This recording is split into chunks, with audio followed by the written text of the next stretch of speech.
মানে ইমাম সাহেবের কথা শুনে মাথা নিচু করে থাকে, আমি সালাত আদায় করি না আমার ভুল, যাকাত দেই না আমার ভুল। কিন্তু যেই না জিহাদির মতো কিছু আলেমেরা বলে আল্লাহর জমিনে আল্লাহর আইন কায়েম করা ফরজ, অমনি কিছু হুজুর, কিছু পীর আর কিছু নেতারা বলে ওই দেখো ওরা রাজাকার, ওদের ক্ষমতার লোভে পাইছে। কোন একদিন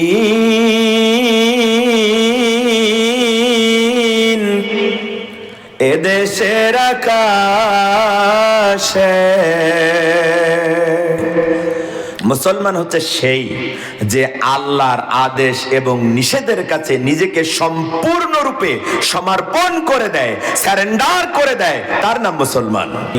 আপনার স্ত্রীর নামে বিভিন্ন সমিতির থেকে লোন নেওয়া আছে নাকি নাই? যদি লোন নেওয়া থাকে তাহলে আপনি এই আয়াত অস্বীকার করেছেন। আল্লাহর ফর্মুলা অনুযায়ী আপনি এই আয়াত অস্বীকারী। আমার আল্লাহ বলেন সাউফা নুসলিহিন নারা, আমার এই আয়াত অস্বীকার করার কারণে আমি তোর জাহান্নামের আগুন দিয়ে জ্বালাবো।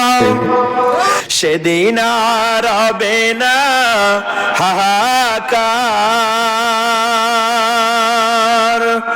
অন্যায় জুলুম অবিচার। শয়তান স্যালুট দেয়, আব্বা তুমি তো শুধু আব্বা না, তুমি আমার ওস্তাদ। আমি একটা সেজদা দেইনি তাই হয়েছে শয়তান, আর তুমি সারা জীবন নামাজ পড়ো নাই, রডের বড় দিলে দিছো বাস, মদ, জুয়া, বেবিচার, জেনা, দুর্নীতি, স্বজনপ্রীতি, চুরি, ডাকাতি যা আছে সব করে আসছো, এসে আমারে পাথর মারো, তোমারে স্যালুট। তুমি থাকতে আমি আর বাংলাদেশে কোনোদিন যাব না। সেদিন সবাই আল্লাহরই বিধান পে দুঃখ বেদনা ভুলবে। আপনারা বলেন আল্লাহুল খালক ওয়াল আমর, সৃষ্টি যার আইন চলবে তার। আমরা আল্লাহর আইন মানতে যাওয়া মদিনার সনদ নিলাম, কিন্তু সাথে যদি আমার বাপের আইন দিয়া, আমার স্বামীর আইন দিয়া, দাদা বাবুর আইন দিয়া, আমার নিজের তৈরি করা আইন যদি ওর সাথে কিছু চালাই, অসুবিধা আছে কিনা? ব্যবসা করার জন্য মৌলিক 5টা জিনিস লাগে। কয়টা? 1 নম্বরে পুঁজি, 2 নম্বরে মার্কেট প্লেস বা দোকান, 3 নম্বরে মালামাল বা পণ্য, 4 নম্বরে ক্রেতা বিক্রেতা, আর 5 নম্বরে বিনিময়। এই 5 মানে বুঝতে পারলেই শাহাদাতের ময়দানে হাজির হওয়া যায়, আর বুঝতে না পারলে জিহাদের কথা শুনলেই স্লোগান ওঠে জঙ্গিবাদ, জঙ্গিবাদ, জঙ্গিবাদ। ঠিক কিনা? সেই দিন আর নেই বেশি দূরে, আর কিছু পথ গেলেই মিলবে। আমরা হুজুর এখন জান্নাতের কন্ট্রাক্টর, জান্নাত বিক্রি করার ঠিকাদারি পাইছি আমরা। কোরআনের আইন ছাড়া অন্য কিছুতে আর মানুষের শান্তি না মিলবে। আগে জাহান্নামের গর্তগুলো চিনে নাও, জাহান্নামের গর্তগুলো চিনে যদি পাশ কাটাইয়া যাইতে পারো তাহলে জান্নাতে যাবা। আর যদি জাহান্নামের গর্ত না চেনো, যদি জান্নাতে যাওয়ার জন্য আড়াআড়ি পথ ধরো, জান্নাত কপালে জুটবে না, জাহান্নামের গর্তে পড়ে মরা লাগবে।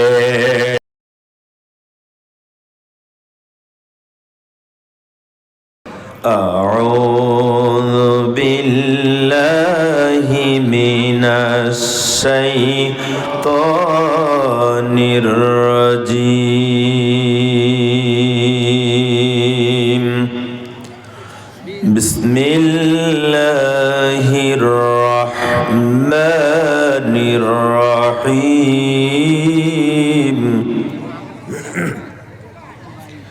ইয়া আইয়ুহাল্লাযীনা আমানু হাল আদুল্লুকুম আলা তিজারা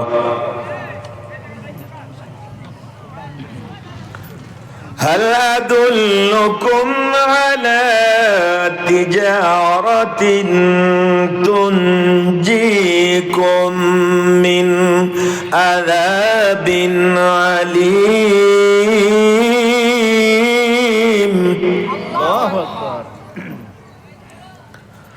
تؤمنون بالله ورسوله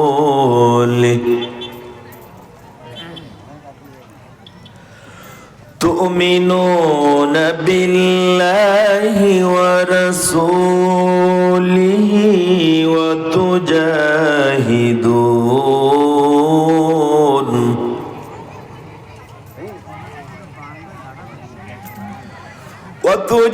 وتجاهدون في سبيل الله بأموالكم وأنفسكم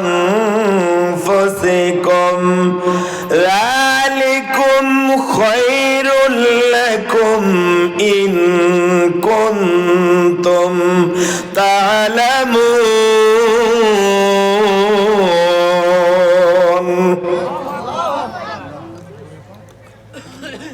صدقت يا ربنا কোনো একদিন এদেশের আকাশে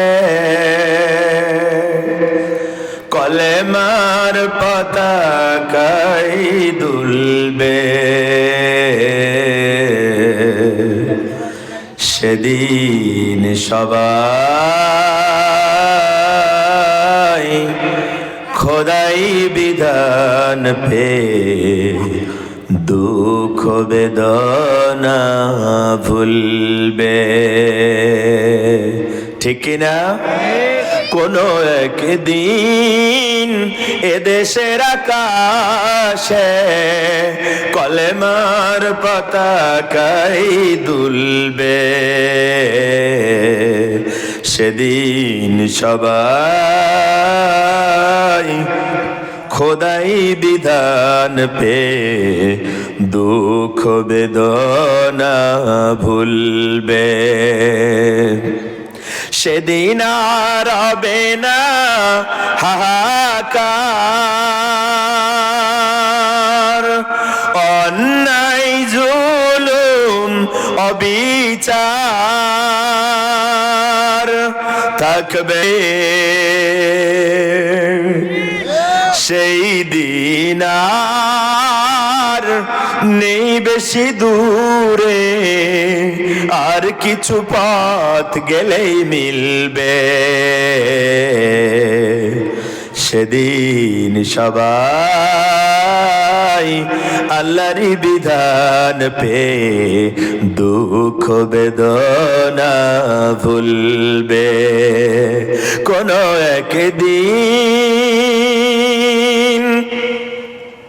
অশান্তির কোপানলে মরিস না ধুকে ধুকে আয় তোরা দিকে দিকে ছুটে আয় অশান্তির কোপানলে মরিস না ধুকে ধুকে আয় তোরা দিকে দিকে ছুটে আয় যতদিন দূরে যাবে ততদিন পিছে রবে শান্তি আসিতে এই দুনিয়ায় আল্লাহর আইন ছাড়া অন্য কিছুতে আর কোরআনের আইন ছাড়া অন্য কিছুতে আর মানুষের শান্তি না মিলবে সেদিন সবাই আল্লাহরই বিধান পে দুঃখ বেদনা ভুলবে কোনো একদিন এদেশের আকাশে কলেমার পতাকাই দুলবে সেদিন সবাই খোদাই বিধান পে দুঃখ বেদনা ভুলবে ঠিক কিনা ঐতিহ্যবাহী যশোর জেলার অন্তর্গত ঝিকরগাছা থানার উজ্জ্বলপুর পূর্বপাড়া জামে মসজিদের উদ্যোগে তথা উজ্জ্বলপুর পূর্বপাড়া যুব সমাজের উদ্যোগে আয়োজিত ৪র্থতম বার্ষিক তাফসিরুল কোরআন মাহফিলের সম্মানিত উলামা হযরত, পরম শ্রদ্ধেয় মুরব্বিয়ানে কেরাম, মুসল্লিয়ানে কেরাম, যুবক ভাইয়েরা, স্নেহের কচি কাচারা, পদ্মার অন্তরালে অবস্থানরত মা ও বোনেরা, দূর দূরান্ত থেকে আগত, নিকটতম পল্লী থেকে সমাগত প্রাণপ্রিয় তাওহীদি জনতা, সবাইকে আবার ওয়েলকাম করছি। আসসালামু আলাইকুম ওয়া রাহমাতুল্লাহ। চলে শুরু করি, বাকি কথা আর একটু পরে। পড়েন আউযু বিল্লাহি মিনাশ শাইতানির রাজিম। বিতাড়িত মারদুদ শয়তানের ওয়াসওয়াসা থেকে আল্লাহর কাছে পানা চাই। বিসমিল্লাহির রহমানির রহিম। পরম করুণাময় দয়ালু দাতা আল্লাহর নামে শুরু করছি। ইয়া আইয়ুহাল্লাযীনা আমানু হাল আদুল্লুকুম আলা তিজারাতিন তুনজিকুম মিন আযাবিন আলীম। আল্লাহ বলছেন, ও ঈমানদারেরা, আমি কি তোমাদেরকে এমন একটা ব্যবসার কথা বলবো না যে ব্যবসা তোমাদেরকে জাহান্নামের কঠিন আযাব থেকে বাঁচিয়ে দেবে? কে বলতেছেন? কাদেরকে বলতেছেন? কাদেরকে? ঈমানদারদেরকে। আমরা কারা? আমরা কারা বলেন? সন্দেহ আছে নাকি? সন্দেহ থাকা উচিত। ঈমানদার না হলে কি এই জায়গায় আসতাম? আমরা মুসলমান কিনা সে ব্যাপারে হাজারটা সন্দেহ আছে, কিন্তু আমরা ঈমানদার এই ব্যাপারে সন্দেহ নাই। বলবেন হুজুর উল্টো বলেন কে? আমাদের সমাজে ঈমানদারেরই তো মূল্য বেশি। লম্বা জামা, মাথায় টুপি, ঘাড়ে রুমাল দিয়ে মসজিদে যদি যায় আর সামনে কত বড় ঈমানদার লোকটা, কিন্তু মুসলমান কিনা? মুসলমান না মানে কি দাদা মুসলমান, বাপ মুসলমান, আমিও মুসলমান না, এটা না। আপনি মুসলমান কিনা সে ব্যাপারে আপনাকে প্রমাণ দেয়া লাগবে। মুসলমান হচ্ছে সেই যে আল্লাহর আদেশ এবং নিষেধের কাছে নিজেকে সম্পূর্ণরূপে সমর্পণ করে দেয়, সারেন্ডার করে দেয়, তার নাম মুসলমান। তবে মুসলমান হওয়ার জন্য ঈমানদার হওয়া শর্ত। ঈমানদার হওয়ার জন্য মুসলমান হওয়া শর্ত না। ঈমানদার মানে হচ্ছে ঈমান আনলেই সে ঈমানদার। কিন্তু মুসলমান হওয়ার জন্য আল্লাহর আদেশ নিষেধের কাছে অবশ্যই মাথা নত করতে হবে শতভাগ, নচেত আপনি মুসলমান হতে পারেন না। আমাদের সমাজে সব উল্টো চলে। আমার ভাইয়েরা, আল্লাহ রাব্বুল আলামিন ডাক দিয়া বলেন, ও ঈমানদারেরা, এমন একটা ব্যবসার কথা কি আমি বলবো না তোমাদেরকে, যেই ব্যবসা তোমাদের জাহান্নামের আগুন থেকে বাঁচায় দেবে? কথা কি বুঝতেছেন? আমরা বললাম রব্বুল আলামিন কেন বলবেন না? জাহান্নামের আগুন থেকে বাঁচা তো বড় দরকার। আল্লাহ রাব্বুল আলামিন বললেন, তুমিনুনা বিল্লাহি ওয়া রাসূলিহি ওয়া তুজাহিদুনা ফি সাবিলিল্লাহ। সে ব্যবসা হচ্ছে তোমরা আল্লাহ এবং তার নবীর উপরে ঈমান আনো আর আল্লাহ রাস্তায় প্রাণান্তকর প্রচেষ্টা চালাও, লড়াই সংগ্রাম করো। আপনি যদি বলেন কি দিয়া করব, আল্লাহ রাব্বুল আলামিন সে কথার জবাব দিয়েছেন। আল্লাহ বলেন, বি আমওয়ালিকুম ওয়া আনফুসিকুম যালিকুম খায়রুল লাকুম ইন কুনতুম তা'লামুন।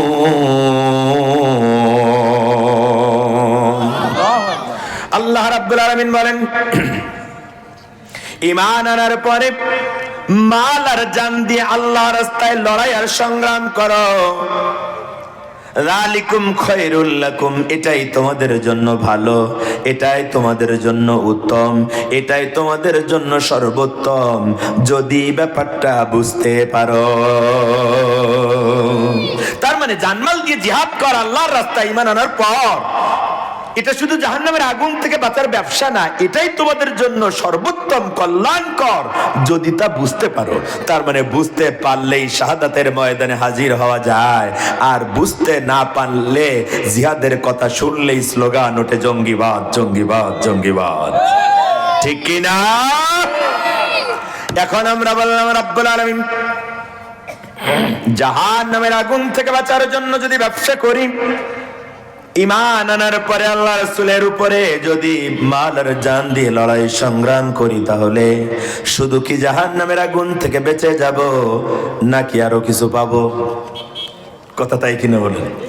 আল্লাহ রাব্বুল আলামিন জানেন তার সৃষ্টিরাজি এই প্রশ্ন তাকে করতে পারে, সেজন্য রব্বুল আলামিন আগেই জবাবটা দিয়ে দিয়েছেন। সুবহানাল্লাহ। আল্লাহ রাব্বুল আলামিন বলেন, ইয়াগফির লাকুম যুনুবাকুম ওয়া ইউদখিলকুম জান্নাতিন তাজরি মিন তাহতিহাল আনহার ওয়া মাসাকিন তাইয়্যিবাতান ফি জান্নাতি আদন যালিকাল ফাওজুল আযীম। আল্লাহ রাব্বুল আলামিন বলেন, যদি জাহান্নামের আগুন থেকে বাঁচার ব্যবসা করো, তাহলে আমি তোমাদের জীবনের সমস্ত গুনাহ মাফ করে দেব। 2 নম্বরে আমি তোমাদেরকে জান্নাতে ঢুকিয়ে দেব। সুবহানাল্লাহ বলবেন না? জান্নাত দান করবো আল্লাহ তা বলেন না, আল্লাহ বলছেন ইদখিলকুম জান্নাহ, আমি তোমাদেরকে জান্নাতে প্রবেশ করিয়ে দেব। সুবহানাল্লাহ। কোন জান্নাত? যেই জান্নাতের তলদেশ দিয়ে ঝর্ণা দ্বারা প্রবাহমান, আর ওই জান্নাতে যাদের জন্য আবাসের ব্যবস্থা হয়ে যাবে ওরাই সফল কাম। সুবহানাল্লাহ। এরপরে আল্লাহ রাব্বুল আলামিন বলেন, ওয়া উখরা তুহিব্বুনাহা। আর তো আওয়াজ দিয়ে বলেন আল্লাহু আকবার। খুব মজার একটা কথা আল্লাহ এখানে বলেছেন, ওয়া উখরা তুহিব্বুনাহা। আল্লাহ বলেন আরো কিছু পাবা যা তোমরা খুব ভালোবাসো। কথা বুঝতেছেন? আচ্ছা, জাহান্নামের আগুন থেকে আল্লাহ বাঁচাই দেওয়ার জন্য ব্যবসা দিলেন, এটা আমরা ভালোবাসি না? আল্লাহ আমাদের জীবনে সব গুনাহ মাফ করে দেবেন, ভালোবাসি না? আল্লাহ আমাদেরকে জান্নাতে ঢুকিয়ে জান্নাতের ঘর দান করবেন, এটা আমরা ভালোবাসি না? তো এই 3টা বলার আগে তো আল্লাহ বললেন না ওয়া উখরা তুহিব্বুনাহা।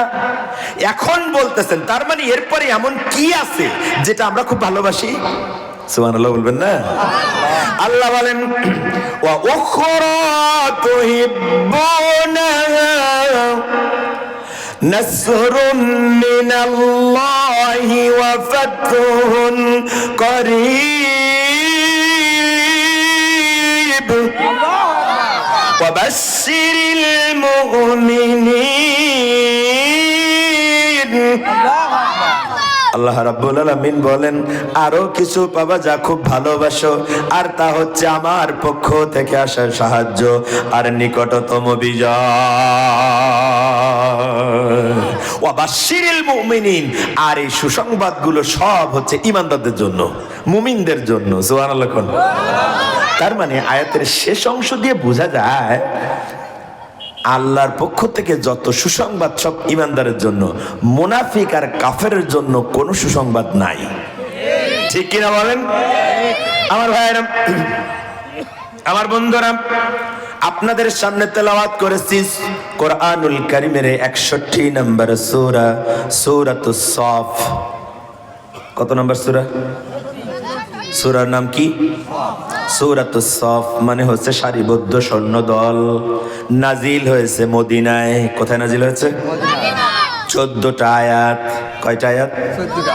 রুকু হচ্ছে 2টা। আমরা আলোচনা করব 10, 11, 12 আর 13 এই 4টা আয়াত ইনশাআল্লাহ। ওমা তৌফিকি ইল্লা বিল্লাহ, সুবহানাকা লা ইলমা লানা ইল্লা মা আল্লামতানা। রব্বিশরহ লি সদরি ওয়াসসির লি আমরি ওয়াহলুল উকদাতাম মিন লিসানি ইয়াফকাহু কওলি। বলি আল্লাহুম্মা আমিন। সম্মানিত ভাইরা, তাহলে আজকে আমরা আলোচনা করব এমন এক সূরা যার ক্রমিক নম্বর 61, যে সূরার নাম হচ্ছে সূরাতুস সফ, মানে সারিবদ্ধ সৈন্যদল, যে সূরা নাজিল হয়েছে মদিনায়, যে সূরায় আয়াত আছে 14টা, রুকু আছে 2টা। এই 5টা কথা মনে থাকবে ইনশাআল্লাহ। তাফসীরের হক অনুযায়ী তেলাওয়াত আর তরজমার পরে এখন শানে নজুল। শানে নজুল হচ্ছে মদিনার কিছু সাহাবীরা এক জায়গায় বসে আলোচনা করতেছিলেন, রাস্তার কোনো কর্নারে অথবা খেজুর বাগানের নিচে বসে কয়েকজন সাহাবীর একটা ছোট্ট দল, তারা বসে আলোচনা করতেছিলেন। একজন বলল, যদি জাহান্নামের আগুন থেকে বাঁচার মতো কোনো আমল পাওয়া যেত কতই না ভালো হতো, কারণ জাহান্নামের ওই কঠিন আগুনে তো জ্বলা যাবে না। আর একজন পাশের থেকে বলল, তুমি ঠিক বলেছো, জাহান্নামের যে প্রচন্ডতার কথা আল্লাহ রাসূল বলেছেন, জাহান্নামের যে বিভৎসতার কথা আল্লাহর নবী বলেছেন, ওটা তো সহ্য করা যাবে না, ওই জাহান্নামে যাওয়া যাবে না। তো কতই না ভালো হতো যদি জাহান্নামের আগুন থেকে বাঁচার কোনো ফর্মুলা, কোনো আমল যদি পাওয়া যেত, বড়ই ভালো হতো।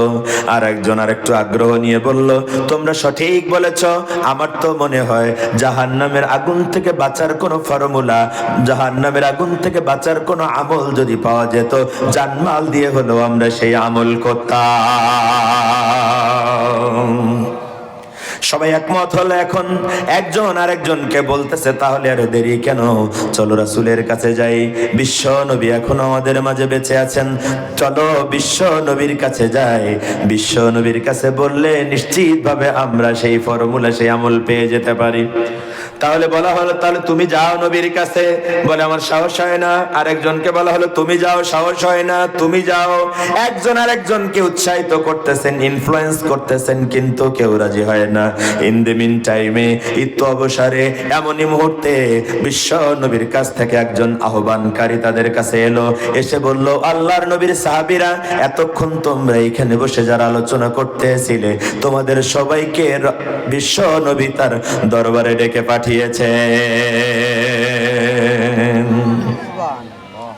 একটু আশা আর একটু ভয়, না জানি নিজের আলোচনা করতে যায় বাড়াবাড়ি করে ফেললাম কিনা, ধমক খাওয়া লাগে কিনা, আবার অন্তরের গহীন কোণে আশা, যদি এরপরেও আমরা জাহান্নামের আগুন থেকে বাঁচার আমলটা পেয়ে যাই তাহলেই তো সোনায় সোহাগা। এই সাহাবীরা আশার নিরাশার দোলাচলে দুলতে দুলতে বিশ্ব নবীর দরবারে হাজির হয়ে গিয়েছেন। বিশ্ব নবী তাদেরকে বললেন, ও আমার সাহাবীরা, অমুক জায়গায় বসে তোমরা কি এরকম আলোচনা করতেছিলে নাকি? তারা বলল, ইয়া রাসূলুল্লাহ, ইয়া হাবিবাল্লাহ, আমরা তো এরকম আলোচনাই করতেছিলাম। বিশ্ব নবী বললেন, তোমরা খুশি হয়ে যাও, তোমাদের এই আলোচনা এখন আর মরুভূমির মাঝে সীমাবদ্ধ নেই, মদিনার মরুভূমির মাঝে, বরং তোমাদের এই আলোচনা ধ্বনিত প্রতিধ্বনিত হয়ে, রনিত অনুরণিত হয়ে 7 আকাশ পাড়ি দিয়ে আরশে আজিম পর্যন্ত চলে গিয়েছে। শুধু তাই নয়, ওই আরশে আজিমের মালিক তোমাদের চাওয়ার জবাব দিয়ে জিবরাইল আমিনকে পাঠায়া আমার কাছে ওহী নাজিল করে দিয়েছে। বিশ্ব নবী পড়ে শোনাই দিলেন, ইয়া আইয়ুহাল্লাযীনা আমানু হাল আদুল্লুকুম আলা তিজারাতিন তুনজিকুম মিন আযাবিন আলীম।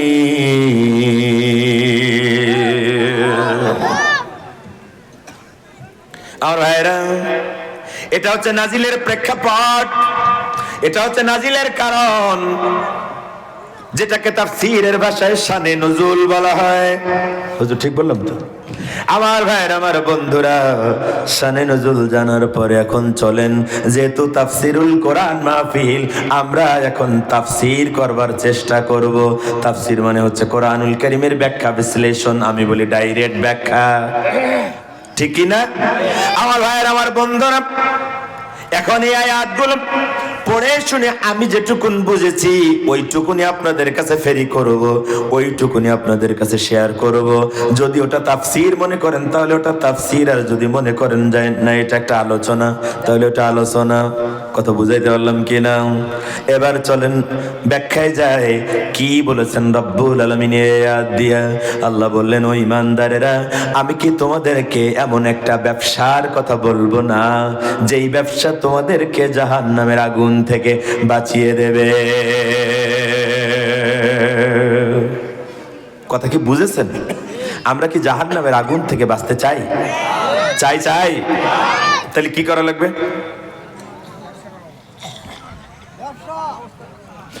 দুই একজন ব্যবসা করতে রাজি, আর বাকিরা চিন্তা করছেন না অত দরকার কি? অটো পাস আছে না? করোনার একবার হলে হইলো না, অটো পাস উঠে গেছে ভাই, এখন পড়ালেখা করে পাস করা লাগবে। অটো পাস বন্ধ।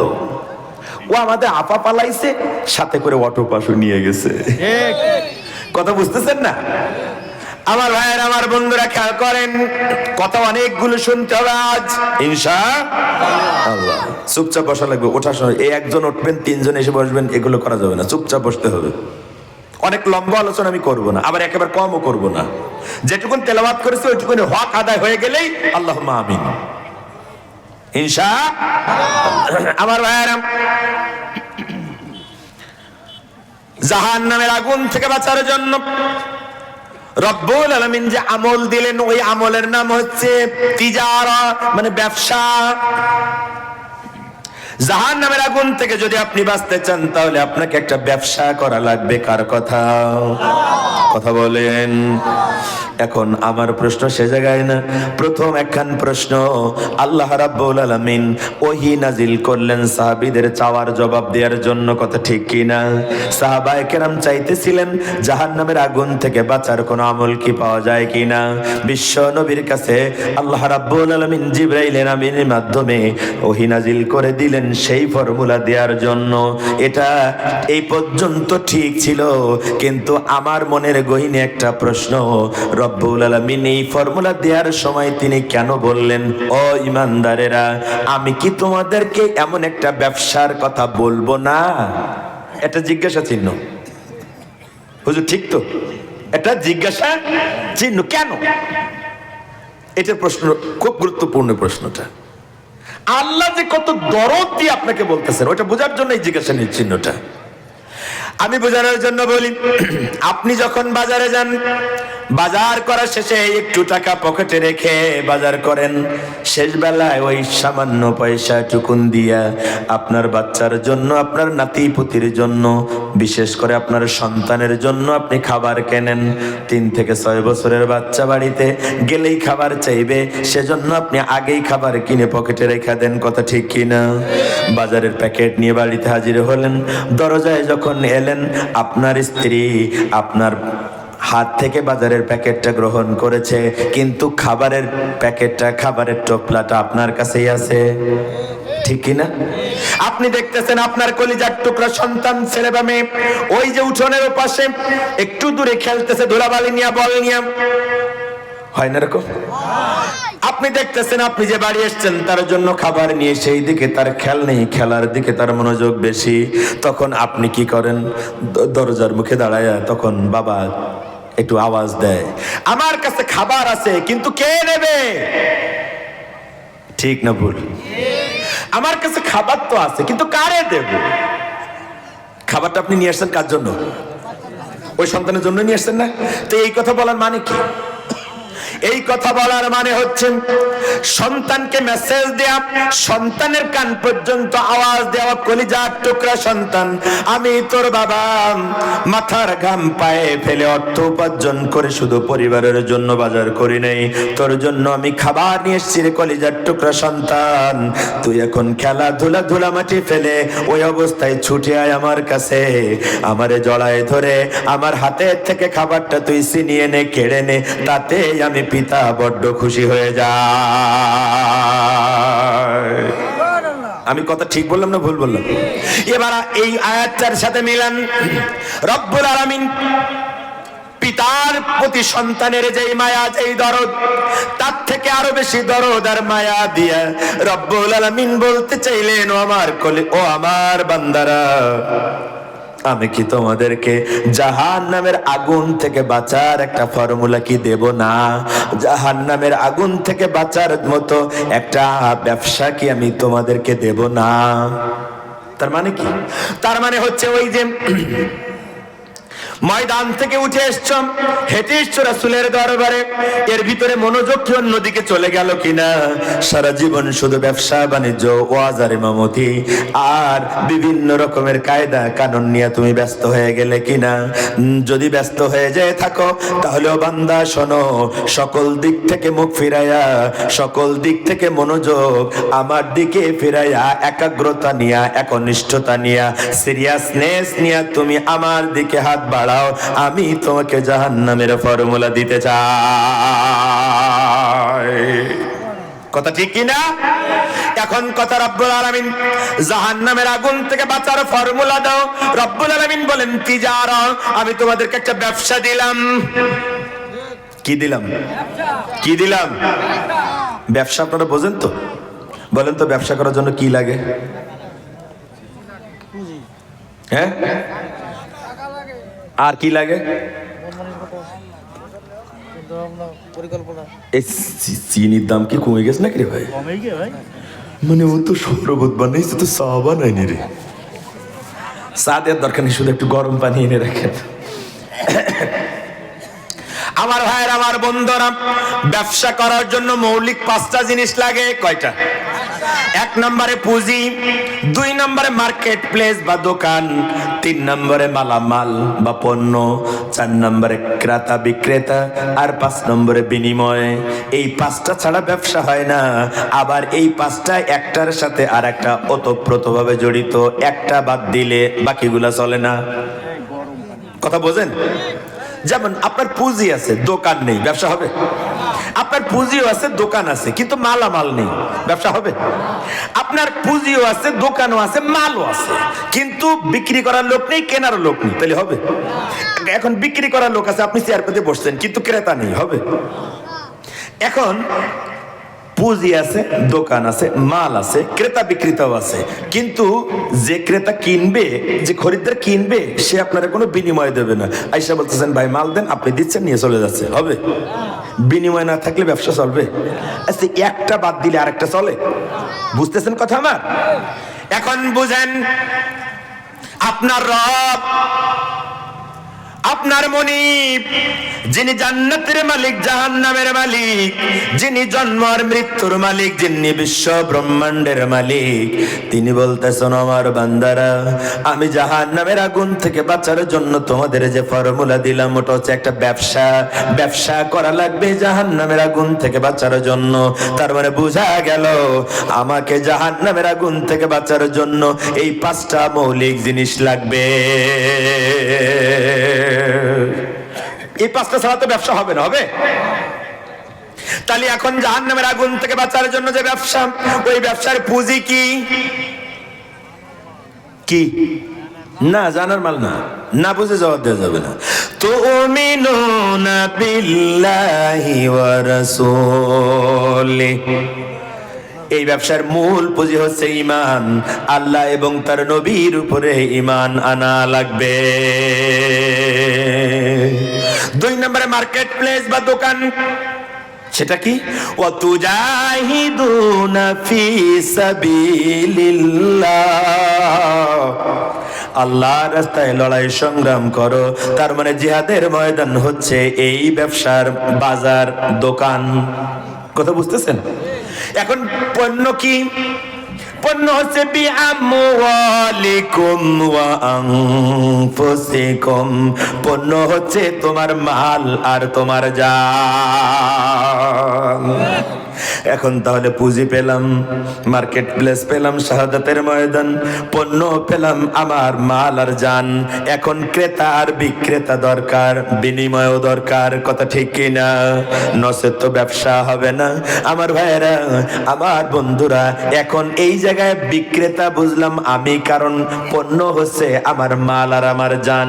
স্বাভাবিক কারণে বোঝা যায় আমি বিক্রেতা। তাহলে আমার দোকানের ক্রেতা কে? কে? আপনার দোকানের খরিদ্দার কে? আপনি দোকানদার, আর আপনার দোকানের খরিদ্দার স্বয়ং আরশে আজিমের মালিক।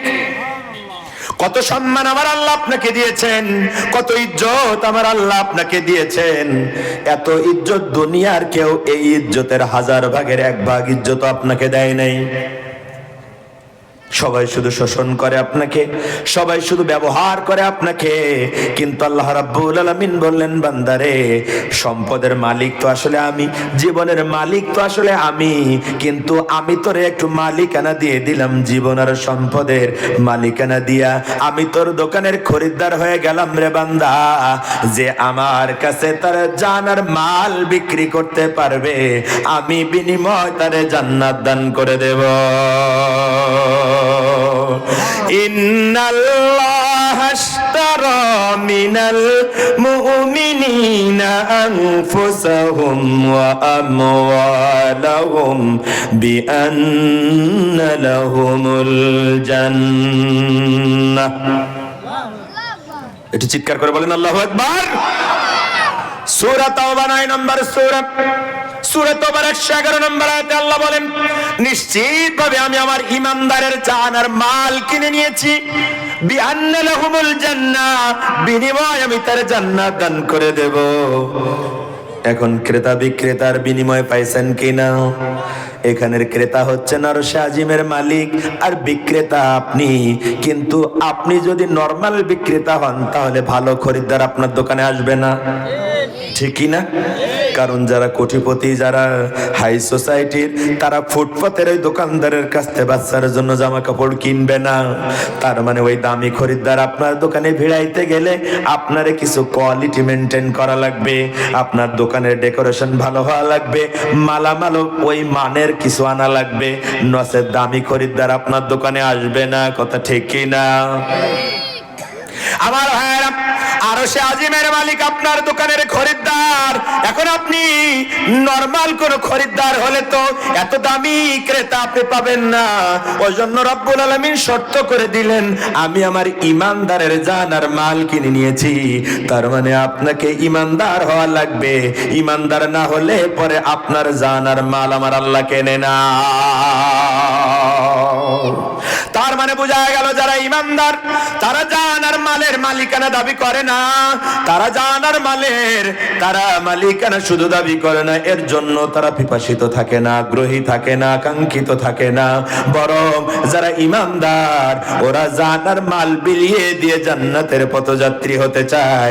এজন্য দেখতে পায় মামলা দিয়া, হামলা দিয়া, ক্রস ফায়ারে নিয়া, রিমান্ডে নিয়া, বছরের পরে বছর জেল খাটায়াও যখন ওদের কলিজায় শান্তি আসে না, যখন ফাঁসির দড়িতে নিয়ে ঝুলায়, তখন আমরা দেখতে পাই আল্লাহর কিছু গোলামেরা, ঈমানদারেরা ফাঁসির দড়িতে চুমো দিয়ে গলায় ফাঁসির দড়ি পরে নেয়, কিন্তু কোনো বাতিলের কাছে মাথা নত করে না। ফাঁসির দড়িটা ফুলের মালার মতো গলায় নেই। আর একদিকে দেখি জিহাদের ডাক শুনলে আমাদের কাপড় নষ্ট হয়ে যায়। কথা কয় না? যদি শোনা যায় বাক্কার বাজারে আজকে জিহাদের প্রস্তুতির জন্য আল্লাহু আকবারের স্লোগান দেয়া লাগবে, অথবা যদি মনিরামপুরের বাজারে, অথবা কাছের বাজার ঝাপা, সেটাই মনে করতেছিলাম, ঝাপা বাজারে আজকে আল্লাহর গোলামদের মুক্তির জন্য, আল্লাহর জমিনে বিধান বাস্তবায়নের প্রস্তুতির জন্য আজকে একটু নারায়ে তাকবীর আল্লাহু আকবারের স্লোগান দেয়া লাগবে। আওয়াজ কানে আসলেই সাইকেলে চেন পড়ে যায়, আর বাজারে যাওয়া হয় না। কথা বলে না? ওদিন নিজেও বাজারে যায় না, যদি দেখে ছেলে বাজারে যাচ্ছে তাহলে বলে, বাপ চল আজকে বাড়ি একটু কাজ আছে, আজকের বাজারে যেয়ে লাভ দরকার নেই। তার মানে কি? তার মানে জিহাদকেও ভয় পায়, জিহাদের ময়দানে হাজির হতে চায় না। যদি তাই হয় তাহলে তো আপনি ব্যবসায়ী প্লেসে যাইতে পারলেন না, আপনি তো দোকানেই পৌঁছাইতে পারলেন না, আপনার ব্যবসা কিভাবে হবে? কথা বোঝেন? কথা বোঝেন? কিন্তু আমার কথা ওই জায়গায় ছিল না। আমার কথা ছিল কিছু গোলামেরা জীবন দেয় হাসি মুখে, আর আমরা দেখলেই ভয় লাগে।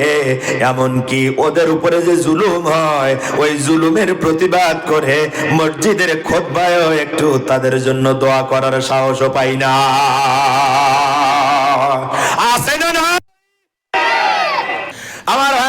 মানে হচ্ছে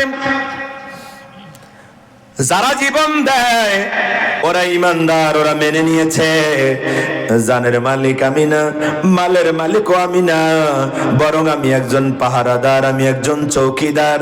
অতএব মূল মালিক যখন চাইবে তখনই দিয়ে দেয়া লাগবে। এজন্য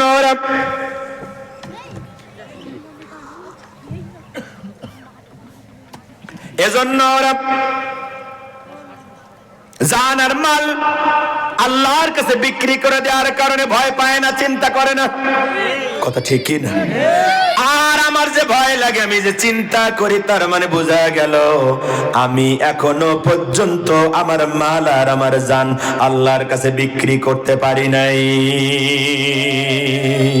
ওই কাঙ্ক্ষিত মানের ইমানদার আমি এখনো হতে পারি নাই। কথা ঠিক কি না? এখন যদি আপনি তা হয়ে যান, কথা বুঝতেছেন আমার? যদি আপনি তা হয়ে যান, আল্লাহ রাব্বুল আলামিন বলেন হওয়াই লাগবে, কারণ জাহান্নামের আগুন থেকে বাঁচার জন্য এই ব্যবসা করাই লাগবে। এটাই ফর্মুলা। তুমি বাড়িতে বসে বসে শুধু জান্নাতের আকাঙ্ক্ষা করবা আর জান্নাত পেয়ে যাবা, ব্যাপারটা এমন নয়।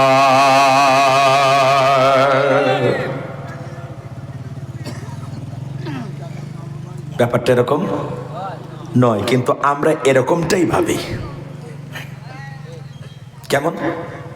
আল্লাহ রাব্বুল আলামিন পরের যে কথাগুলো বললেন খেয়াল করেন ভালো করে, খুব বুঝতে হবে আজকে আলোচনাটা।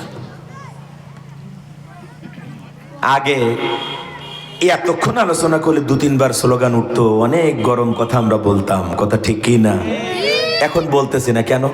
কার বিরুদ্ধে বলবো? যে বেটা পলাই চলে গেছে ওর বিরুদ্ধে বলে আমার কোনো লাভ আছে? এখন আমার ঘর গোছানোর সময়, ঠিক কি না? ওই জন্য গালাগালি তিরস্কার বাদ দিতে হবে, দিয়ে এখন ঘর গোছানোর চিন্তায় থাকতে হবে। আপনি মনে করতেছেন সব পেয়ে গেছেন, না, কিচ্ছু পান নাই আপনি, শুধু একটু সাহায্য এসছে, একটা পরিবেশ এসছে, কিন্তু আপনার এই বিজয় ছিনতাই করে নেওয়ার জন্য অনেক শকুন ইতিমধ্যেই থাবা ফেলেছে। আপনি সচেতন না হলে আপনার এই বিজয় ছিনতাই হয়ে যেতে পারে। আর আপনাকে সচেতন হতে হবে ঈমানিয়াতের সচেতনতায় নিয়ে।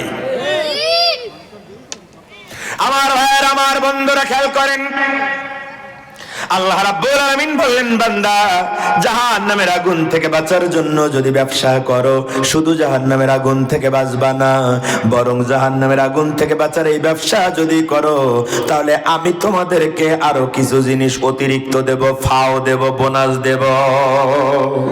তার 1 নম্বর হচ্ছে আমি তোমাদের জীবনের সমস্ত গুনাহ মাফ করে দেব, আমি তোমাদেরকে জান্নাতে ঢুকিয়ে দেব, জান্নাতের ঘর দান করব। 3 নম্বরে আমার পক্ষ থেকে সাহায্য পেয়ে যাবা, 4 নম্বরে নিকটতম বিজয় পেয়ে যাবা। আল্লাহর গোলামেরা বলেন তো, জাহান্নামের আগুন থেকে বাঁচার জন্য ব্যবসা করলে যে 4টা পাবেন, আর জাহান্নামের আগুন থেকে বেঁচে গেলেন, তাহলে এখন বলেন তো আপনার জীবনের কোনো চাওয়া কি আর বাদ আছে নাকি? আল্লাহ সাহায্য যদি পান, আপনি তো জীবনের প্রত্যেকটা ক্ষেত্রে আল্লাহ সাহায্য নেওয়ার জন্যই তো হাত পেতে থাকেন। আল্লাহ কয় জাহান্নামের আগুন থেকে বাঁচার ব্যবসা যদি করো, সাহায্য চাওয়া লাগবে না, এমনি পাবা। গুনাহ মাফ করার জন্য বারবার হাওমাও করে কাঁদেন, ইস্তেগফার করেন, করা লাগবে। কিন্তু আল্লাহ রাব্বুল আলামিন বলেন তাও চাওয়া লাগবে না। জান্নাতের জন্য আপনি পাগল পারা, আল্লাহ কয় চাওয়া লাগবে না। বিজয়ের জন্য আপনি দিশেহারা, আল্লাহ কয় বিজয় চাওয়া লাগবে না। শুধু জাহান্নামের আগুন থেকে বাঁচার ব্যবসা করবা, আমি তোমাদেরকে এটা ফাও দিয়ে দেব। ব্যাপারটা বুঝেছেন কিনা? আমি একটা ছোট উদাহরণ দিই, তাহলে আরো ভালো বুঝবেন।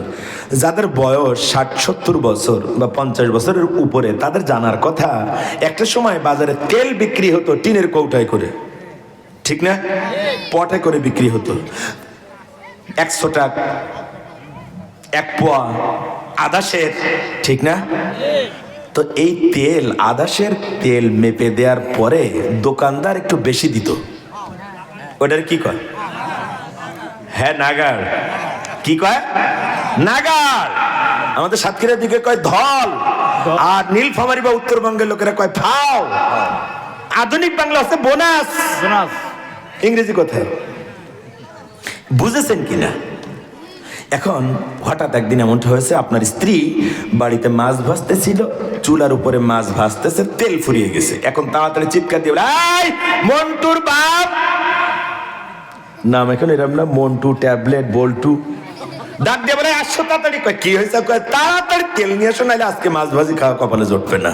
কয় কেন? কয় তেল ফুরিয়ে গেছে। এখন আপনি বোতল নিয়ে দিচ্ছেন দৌড়, মোড়ের মাথায় যেয়ে বলতেছেন, দোকানদার আমি আদাসের তেল নিলি, তুমি যে অতিরিক্তটা দিতে, যে ফাউটুকুন যে নাগার দিতে, ওইটুকুন আগে দাও, মাছ ভাজি খেয়ে আসি, বিকালবেলা তেল নেবো। দেবে? কথা কন দেবে? দোকানদার যদি হুজুরির মতন একটু বেকায়দা টাইপের হয়, তাহলে শুধু কি না, না ওর সাথে আরো কিছু জড়বে। হ্যাঁ হ্যাঁ, কিছু উত্তম মাধ্যম দিয়ে কবে বেটা ফাজলামি করে জায়গা খুঁজে পাও না। আসলের খবরে তুমি অতিরিক্ত নেওয়ার জন্য আসছো এখানে, থাপড়ে কান গরম করে ফেলবো। কথা ঠিক কি না? এটা বুঝেছেন কিনা? উদাহরণটা আপনি বুঝেছেন কিনা? আপনার জীবনের সাথে এটা মেলে কিনা? এখন এইটারে মিলান জাহান্নামের আগুন থেকে বাঁচার এই সিস্টেমের সাথে এটা মিলান। আল্লাহ রাব্বুল আলামিন বলেন, তোমার মূল জিনিসটা হচ্ছে জাহান্নামের আগুন থেকে বাঁচার জন্য ব্যবসা করা লাগবে, এটা হচ্ছে মূল। এই মূলটা যদি তুমি গ্রহণ করো, তাহলে আমি বোনাস হিসাবে গুনাহ মাফ করে দেব, জান্নাতে ঢুকিয়ে দেব, আমার সাহায্য দান করব, বিজয় দান করে দেব। কিন্তু আমরা আসল জায়গায় নাই, ওলামায়ে কেরামও নাই, আর মুসল্লিরা তো নাই, বোঝেও না। আমরা হুজুর এখন জান্নাতের কন্ট্রাক্টর, জান্নাত বিক্রি করার ঠিকাদারি পাইছি আমরা। কথা কন না করে গুনাহ মাফ করার জন্য বলি, বারবার ইস্তেগফার করো, করতে হবে, আল্লাহ রাসূল করেছেন, কিন্তু সেই সময়টা বুঝি না কখন করা লাগবে বসে বসে। আল্লাহ বলছেন, বিজয় যখন এসে যায় তখন কোরবানি করো আর আল্লাহর কাছে ক্ষমা চাও। ঠিক না? বিজয় কোথায় তার খবর নেই, যন্ত্রণায় আছি, চিন্তায় হয়ে যায় ইসলাম। আমি বসে বসে ইস্তেগফার করে, আস্তাগফিরুল্লাহ, আল্লাহ মাফ করে দাও। আল্লাহ কয় মাফ তো করবো না, শুধু আইসে দেখ ব্যবস্থাটা কি করি। কথা কয় না? আবার আমরা হুজুররা, হুজুর বেয়াদবি মাফ করেন, আপনি আলেম মানুষ বসে রয়েছেন, আমার একটু বলতে একটু কষ্ট লাগতেছে এই কথাটা, তাও বাধ্য হয়ে বলতেছি। আমরা আলেমরা যারা মসজিদের খতিব, যারা ওয়াইজ, তারা জান্নাতের কন্ট্রাক্টরি নিয়েছি, ঠিকাদারি নিয়েছি। এই ঠিকাদারি কেউ দেয়নি, আমরা জোর করে নিছি। কি আমরা আওয়াজ করি, মান বানা মাসাজিদাল্লাহি বাইতান ফিল জান্নাহ। আল্লাহ রাসূল বলেছেন, যারা মসজিদ বানায় তাদের জন্য আল্লাহ জান্নাতে ঘর বানায় দেয়। বেশক এটা সহিহ হাদিস, সঠিক কথা, কোনো ভুল নাই। ঠিক কিনা বলেন? কিন্তু ওর আগে যে একটু ওয়াজ করা লাগবে, সেই ওয়াজটুকুন করি না, ওই জায়গায় আমার আপত্তি। এখন নতুন হাজী সাহেব, যারা হজ করেছেন তারা আবার না বুঝে রাগ করেন না। নতুন হাজী সাহেব হজে গিয়েছে, হজ কাফেলার মুআল্লিমের ঠেলায় পড়া আছে না নাই? হজ কাফেলার মুআল্লিম এসে বলে, চাচা সবদুল মিয়ার নামের আগে আলহাজ লেখা, তোমার নামের আগে কিচ্ছু নেই, এটা কোনো কথা? কই না, তা তো ঠিক। কি করা লাগবে? হজ করা লাগবে, চলো হজ করে আসছি, তোমার বলবে আলহাজ বল্টু মিয়া। না, শুনতেও তো ভালো লাগে। এই কয় টাকা লাগবে রে? 5 লাখ। কয় কোনো ব্যাপার হইলো? গত 5 বছরে 500 কোটি টাকা মেরে খাইছি, তুই 5 লাখ নিয়ে আসিস? এই 10 লাখ দেবো তো, চাচি শুদ্ধ যাবো, চল। চাচি শুদ্ধ যাবে। এখন এই হাজী সাহেব, নতুন হাজী সাহেব, হজ করতে যাওয়া এই হাজী সাহেব সমাজের কিছু বাস্তব চিত্র তুলে ধরতেছে, খেয়াল করেন। হজ করতে যাওয়ার আগে বোনের জমিটা মেরে খাইছে, টিআর কাবিখা, ভিজিএফ, ভিসিডি, টিসিবি সব মেরে খাইছে, রাস্তা মেরে খাইছে, এমনকি টয়লেট পর্যন্ত মেরে খাইছে, এমনকি ব্রিজে রডের বদলে বাঁশও দিছে। সব অবৈধ টাকা। যখন হজে যাবে তখন চূড়ান্ত বিকেলাসি করে। এখন ব্যাংক ব্যালেন্স আর সম্পত্তি সব ছেলের নামে লিখে দেয়, মেয়েরে কিচ্ছু দেয় না। আছে না নাই? পয়লা বন্ডে ফাঁকি দিচ্ছে, তারপরে জনগণ এখন হজে যাওয়ার আগে নিজের মেয়েকে ঠকাইয়া হজে গেছে, এখন মিনা থেকে পাথর সংগ্রহ করছে। পাথর কোথা থেকে নিতে হয়? মুজদালিফা থেকে। আমি মিনা বলে ফেলেছি তাই জিজ্ঞাসা করলাম। মুজদালিফা থেকে পাথর নিয়েছে কয়টা? কয়টা? 49টা। মারতে হবে কয়দিন?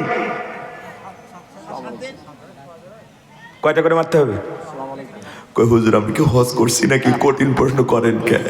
আল্লাহ সবাই হজ করার তৌফিক দিক বলে আমি।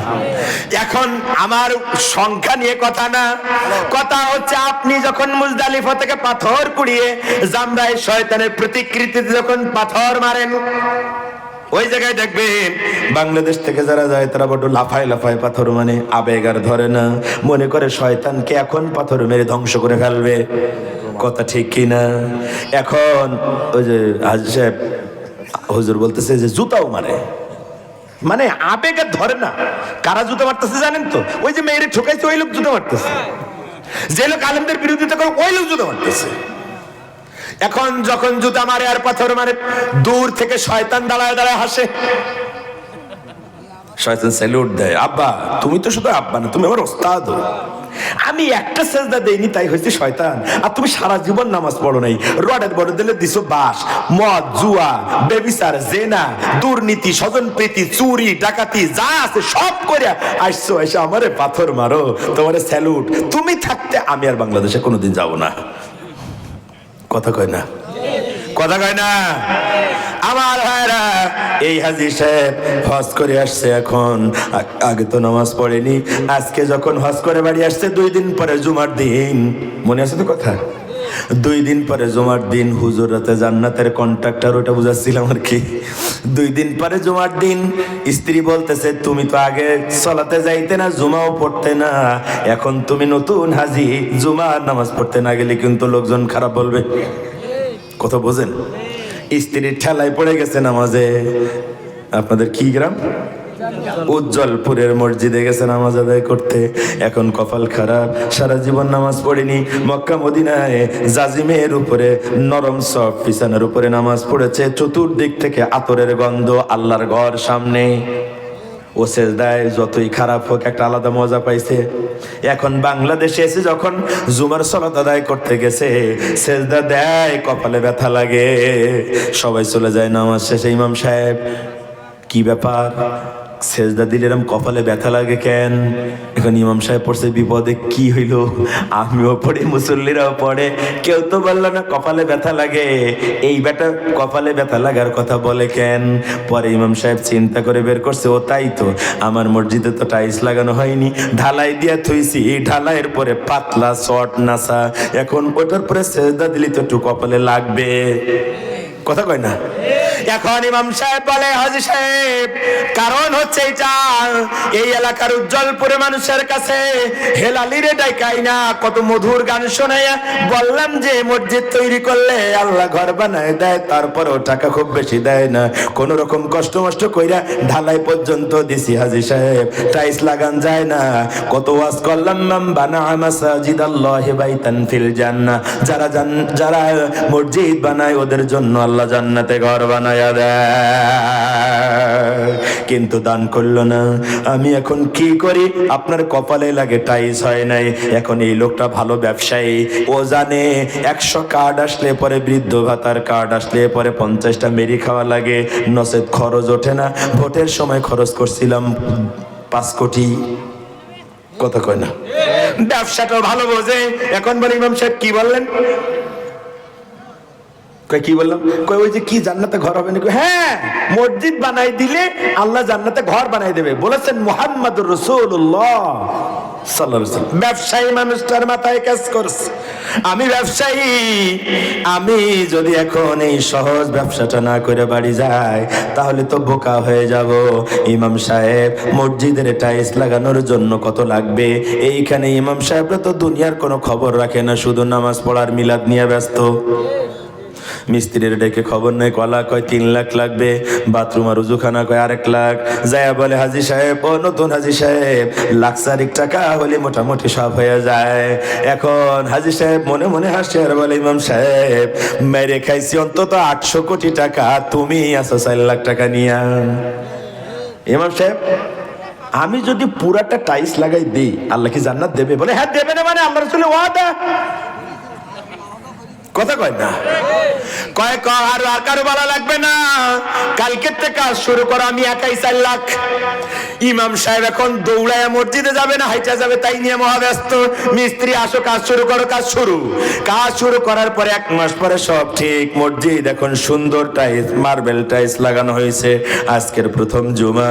এবার ওই যে রডের বদলে বাঁশ দেয়া লুচ্চ বদমাইশ গুন্ডা দুর্নীতিবাজ ওই শয়তানটারে যে হাজি হয়ে আসছে তারা দাওয়াত করছে, আসছে খদ্দরে জামা গায়ে দিয়ে হুজুরের পিছনে দাঁড়ায় নামাজ পড়ে। নামাজ শেষ, অন্যদিন মোনাজাত হয় 3 মিনিট, আজকে 13 মিনিট, 10 মিনিট সুদ করে জন্য স্পেশাল। ভাই হাসেন কে? আসলে ঘটনা তাই কিনা এটা কর। আমার ভাইরা, এবার ইমাম সাহেব প্রথম 3 মিনিট দোয়া করেন, রেগুলার দোয়া, রব্বুল আলামিন মাফ করে দাও, দান কবুল করে নাও, অমুক তমুক। এবার শুরু হয় রব্বুল আলামিন আলহাজ বল্টু মিয়া 4 লাখ টাকা দিয়া মসজিদের টাইলস বানায় দেয়। রব্বুল আলামিন তুমি তারে জীবনের সব কাজগুলো কবুল করে নাও। আয় আল্লাহ, বল্টু মিয়ারে তুমি কবুল করে নাও। বলে না বল্টু মেয়ারে কবুল করে নাও। তার মানে কি? বল্টু মেয়ে এতদিন যে বনের জমি মেরে খাইছে, আল্লাহ কবুল করে নাও। মেয়েরে ফাঁকি দিছিল, কবুল করে নাও। একদিন যে রডের বদলে বাঁশ দিছিল, কবুল করে নাও। একদিন যে গজা মদ খাইছে, চুরি করছে, কবুল করে নাও। কবুল করার মানে তো তাই বুঝবে, কথা কয় না। তারপরে দোয়া করে রব্বুল আলামিন বল্টু মিয়ার বাপ মা যদি বেঁচে থাকে কলেরা দাও, আর যদি মরি যেয়ে থাকে তাহলে জাহান্নাম দাও। মানে দোয়ার ভাবে তাই বোঝা যায় তো, কথা কয় না। অথচ এই ইমাম সাহেব একবারের জন্য বলে নাই, ও বল্টু মিয়া টাইলস লাগাই দিতে চাচ্ছ ভালো কথা, কিন্তু খবরদার সাবধান হয়ে যাও, যদি হালাল টাকা দিয়ে টাইলস না লাগাও তাহলে ডবল গুনাহ হবে। বলছে কোন ইমাম? কথা বলেন না কেন? বলে নাই যে তুমি যদি বনের জমি মেরে খাওয়া টাকা, মেরে ফাঁকি দেয়া টাকা, সুদের টাকা, ঘুষের টাকা দিয়ে যদি তুমি টাইলস লাগাই দাও মসজিদে, তাহলে ওইটা করার জন্য তো গুনাহ হইল। আর অবৈধ টাকা দিয়ে মসজিদে টাইলস লাগায়া ভালো মুসল্লির নামাজ নষ্ট করার কারণে তোমার ডবল গুনাহ হবে। বলছে কোনদিন? না, বলে নাই। কারণ আমরা হুজুররা জাহান্নামের আগুন থেকে আপনাদের অত বেশি বাঁচাইতে চাই না, যত বেশি জান্নাত বিক্রি করতে চাই। কারণ জান্নাত বিক্রি করা সহজ, এইটা করো জান্নাত, ওইটা করো জান্নাত, ওইটা করো জান্নাত, ওইটা করো জান্নাত। সব দলেরা, সব মতের লোকেরা সবাই খুশি, কিন্তু যেই বলা হয় খবরদার আগে জাহান্নামের গর্তগুলো চিনে নাও, জাহান্নামের গর্তগুলো চিনে যদি পাশ কাটাইয়া যাইতে পারো তাহলে জান্নাতে যাবা। আর যদি জাহান্নামের গর্ত না চেনো, যদি জান্নাতে যাওয়ার জন্য আড়াআড়ি পথ ধরো, জান্নাত কপালে জুটবে না, জাহান্নামের গর্তে পড়ে মরা লাগবে। ঠিক কি না? তার মানে মূল কাজ হচ্ছে জাহান্নামের গর্ত চেনা আর জাহান্নামের আগুন থেকে বাঁচা। তাহলে আপনি জান্নাত পাবেন। তার কারণ হচ্ছে আল্লাহর কাছে জায়গা 2টা। কয়টা? একটা জাহান্নাম আর একটা জান্নাত। আল্লাহকে জাহান্নামের আগুন থেকে বাঁচ, এমনি জান্নাত পাবি। কারণ জাহান্নামের আগুন থেকে পাশ কাটায় যাইতে পারলেই তো জান্নাত। কথা বোঝেন? এখন আমরা হুজুরা বলি না, কারণ সুদের বিরুদ্ধে বলা যায় না, মসজিদের সেক্রেটারি জন্মে সুদখোর। ঘুষের বিরুদ্ধে বলা যায় না, কারণ ক্যাশিয়ার হচ্ছে সরকারি অফিসের চাকরিজীবী। কথা কয় না, ঠিক কি না? আবার পূর্ণাঙ্গ ইসলাম বলা যায় না, নামাজ পড়ো, রোজা রাখো, হজ করো, যাকাত দাও, পিতামাতার খেদমত দান করো, ওয়াজ শেষ, 40 বছর দিয়ে চলছে। কথা বলেন নাকি? অথচ আল্লাহ বলেন ইন্নাদ-দীন ইনদাল্লাহিল ইসলাম, Islam is a complete code of life, ইসলাম পরিপূর্ণ জীবন বিধান। কিন্তু 40 বছর ধরে একবারের জন্য বলে নেই ইউনিয়ন কাউন্সিল আল্লাহর আইন দিয়ে চলা লাগবে, উপজেলা পরিষদ আল্লাহর আইন দিয়ে চলা লাগবে, সংসদ আল্লাহর আইন দিয়ে চলা লাগবে, বঙ্গভবন গণভবন আল্লাহর আইন দিয়ে চলা লাগবে, সুপ্রিম কোর্ট হাইকোর্ট আল্লাহর আইন দিয়ে চালানো লাগবে। এই কথা একবারও বলে নাই, কারণ সভাপতি রাজনৈতিক দলের বড় নেতা এই কথা কইলে বিকাল বেলা চাকরি থাকে না। ঠিক না আমার ভাইয়ের? আমি বলি এই কথা না বলে জান্নাত বিক্রি করাটা খুব হাস্যকর। কোরআন শোনার আদব হচ্ছে বসা, চুপচাপ বসে মনোযোগ দিয়ে শুনতে হবে। সূরা আরাফ 204 নম্বর আয়াত। এই ফর্মুলা দিয়েছেন কে? আল্লাহ। কোরআন শোনার আদব কয়টা? দুইটা, একটা হচ্ছে বসতে হবে চুপচাপ, আর একটা হচ্ছে মনোযোগ দিয়ে শুনতে হবে। ওয়াইদা কুরিয়াল কুরআন ফাসতামিউ লাহু ওয়া আনসিতু লাআল্লাকুম তুরহামুন। যখন তোমাদের সামনে কোরআন তেলাওয়াত করা হয়, কোরআনের আলোচনা করা হয়, তখন তোমরা চুপচাপ বসো আর মনোযোগ দিয়ে শোনো। আশা করা যায় তোমরা রহমত প্রাপ্ত হবে। মুফাসসিরিনে কেরাম এই রহমতের ব্যাখ্যা করেছেন হেদায়েত দিয়া। তার মানে যদি তোমরা চুপচাপ বসে মনোযোগ দিয়ে কোরআন শুনতে পারো, আশা করা যায় হেদায়েত প্রাপ্ত হয়ে যাবে। আজকে যে হেদায়েত হয় না, সেটা হচ্ছে আপনি চুপ করে বসে মনোযোগ দিয়ে শোনেন না, তাই হেদায়েত হয় না। কারণ আল্লাহর ফর্মুলার সাথে মেলে। আমার ভাইয়ের, আমার বন্ধুরা বোঝেন, জাহান্নামের আগুন থেকে সাবধান করাটা হচ্ছে মূল কাজ। কি কাজ? মূল কাজ। এই মূল কাজ করলে আপনি বাকি যেগুলা চান ওগুলা অটো পাবেন। কার কথা? কিন্তু আমরা আসল জায়গায় নেই, নকল নিয়ে দৌড়। নকল নিয়ে দৌড়। এখন যদি নকল নিয়ে আপনি সোজাসুজি জান্নাতে যাইতে চান, তাহলে ওই ড্রাইভারের মতো হবে। কোন ড্রাইভার? ধরে নেন উজ্জ্বলপুর গ্রামের যুবকেরা সিদ্ধান্ত নিয়েছে কক্সবাজারে আজারি প্রথম এসছে, 5 বছর পর শুনতে যাওয়া লাগবে। কথা বোঝেন? এখন একটা লাক্সারিয়াস বাস ভাড়া করেছে, এসি বাস 40 সিটের, আরো কয়টা করেছে, কিন্তু একটা স্পেশাল। এই বাসে এলাকার বাছাই করা 10 জন পীর, বাছাই করা 10 জন বক্তা, মুফতি, মুফাসসির, মুহাদ্দিস, বাছাই করা 10 জন ইমাম, আর বাছাই করা 10 জন হাফেজ। কয়জন হইল? এই 40 জন রে বলছে বাসে ওঠেন। বাসে ওঠার পরে সবাই দোয়া পড়ে বাসে উঠছে। বাসে ওঠার দোয়া কি? সুবহানাল্লাযী সাখখারা লানা হাযা ওয়া মা কুন্না লাহু মুকরিনিনা ওয়া ইন্না ইলা রাব্বিনা লামুনকালিবুন। এটা যানবাহনে চড়ার দোয়া। আর আমরা যেটা মুখস্থ করে রাখছি ওটা হচ্ছে সাঁকো পেরুনিয়ার নৌকায় চড়ার দোয়া। বিসমিল্লাহি মাজরিহা ওয়া মুরসাহা ইন্না রাব্বি লাগফুরুর রহিম। হুজুর ঠিক বললাম কিনা? কিন্তু ওইটা দিয়েই চালাই যাচ্ছি সব। বাসও চলবে, নৌকাও চলবে, একবার মুখস্থ করেছে কপাল একসাথে। আমার ভাইয়ের, আমার বন্ধুরা, আলেমরা, পীরেরা, হাফেজেরা গাড়িতে উঠে যে যার মতো তেলাওয়াত জিকির নিয়ে ব্যস্ত। কিন্তু রাত 9টায় ছেড়ে যাবে বাস। এখন 9টা বাজার 2 মিনিট আগে একজন লোক গাড়িতে উঠছে। ওই লোকটার নাম কি? ড্রাইভার। আজরাইলও বলতে পারে, কারণ ওইটু পরে আজরাইলের ভূমিকা পালন করবে। এই ড্রাইভার বেটা যখন বাসে ড্রাইভিং সিটে বসছে, তখন অন্যদিন খায় 2 পেক গাঁজা, আজকে খাইছে 4 পেক। অন্যদিন বড়ি খায়, লাল বড়ি খায় 2টা, আজকে খাইছে 4টা। অন্যদিন বোতল খায় 1টা, আজকে খাইছে 2টা। চোখ সব লাল, প্রচন্ড কুয়াশা পড়েছে। এখন নেশাগ্রস্ত হওয়ার কারণে ও রাস্তায় চেনে না ভালো মতো। ও জানে না যে এইখান থেকে বাঁকড়ায় উঠে ডান দিকে ঘোরা লাগবে, ওখান থেকে ওই বেনিয়ালির মোড়ে যায় উঠে ডান দিকে যাওয়া লাগবে, যশোর থেকে আরেকটু ডান দিয়ে নড়াইলের ভিতর দিয়া কালনা সেতু পার হয়ে গোপালগঞ্জে যায় একটু বাম দিকে যাওয়া লাগবে। এই যে রাস্তার বাঁকগুলো চেনে না, কিন্তু স্টিয়ারিং এ বসে ভালো মতো বসছে, মদ গাঁজা যা খাওয়ার দরকার খাইছে। রাস্তাও ভালো চেনে না, চোখে সব দেখে সাদা সাদা, রাস্তাও দেখে সাদা, 2 পাশে নদী নালা খাল বিল যা আছে সব দেখে সাদা। মনে করছে হুজুরা দোয়া পড়তেছে, অসুবিধা নেই, আমি আজকে কোনো বাক্যের মধ্যে যাব না, সোজা চলবো। কারণ রাস্তার বাঁক আর গর্ত চেনে না। ও সোজা যদি চালায় দেয়, আপনার কপালে কি কক্সবাজার জুটবে?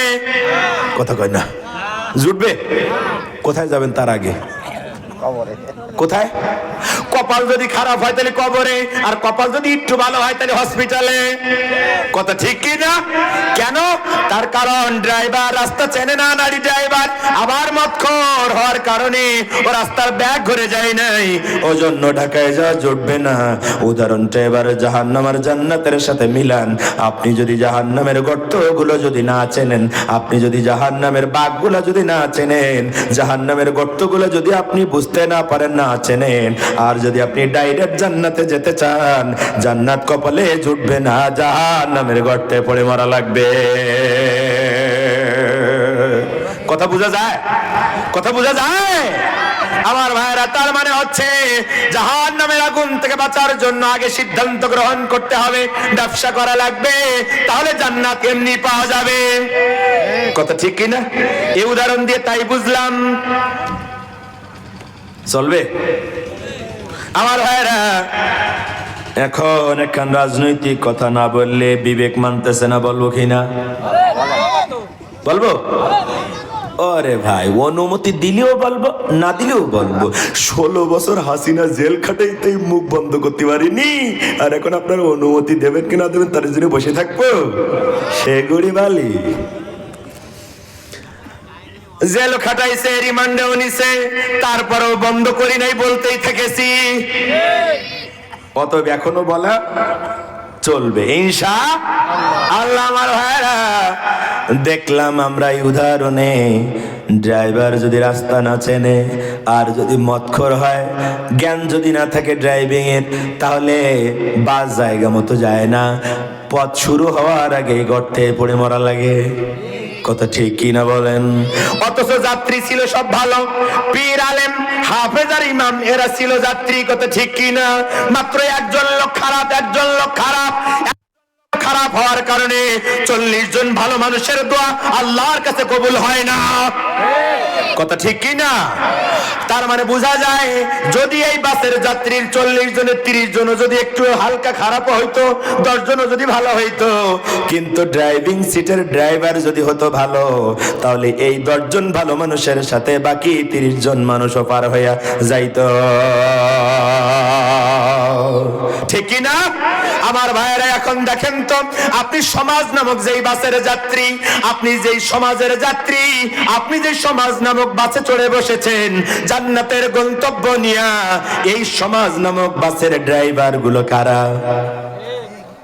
কথা বলেন না কেন?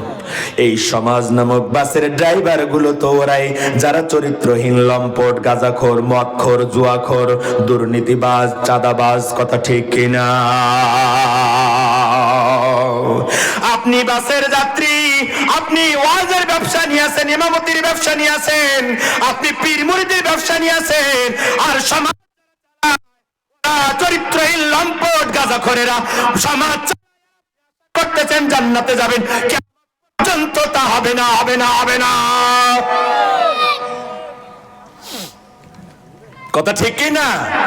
অতএব ঝিকর গাছার তৌহিদি জনতা, যদি সামনে সময় আসে সমাজের নেতা নির্বাচনের সময়, অবশ্যই দেখতে হবে যে আমার নেতা সুদখোর, ঘুষখোর, বদমাইশ, জেনাকার কিনা, ও কোরআন সুন্নাহ জানে কিনা।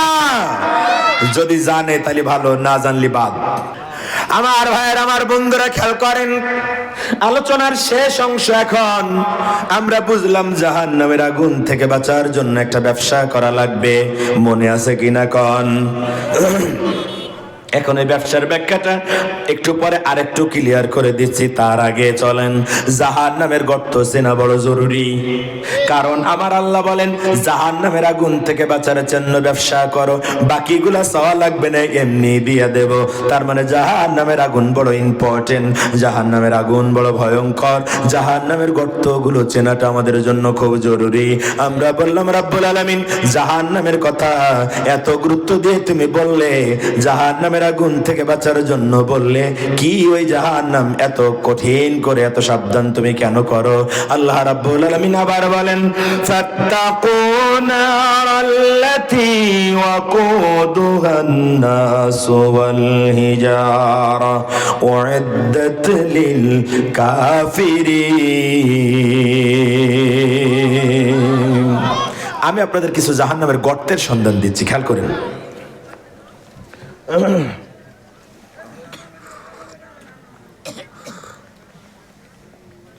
আমার ভাইয়ের, আমার বন্ধুরা, কিসের সন্ধান দিতে চাই?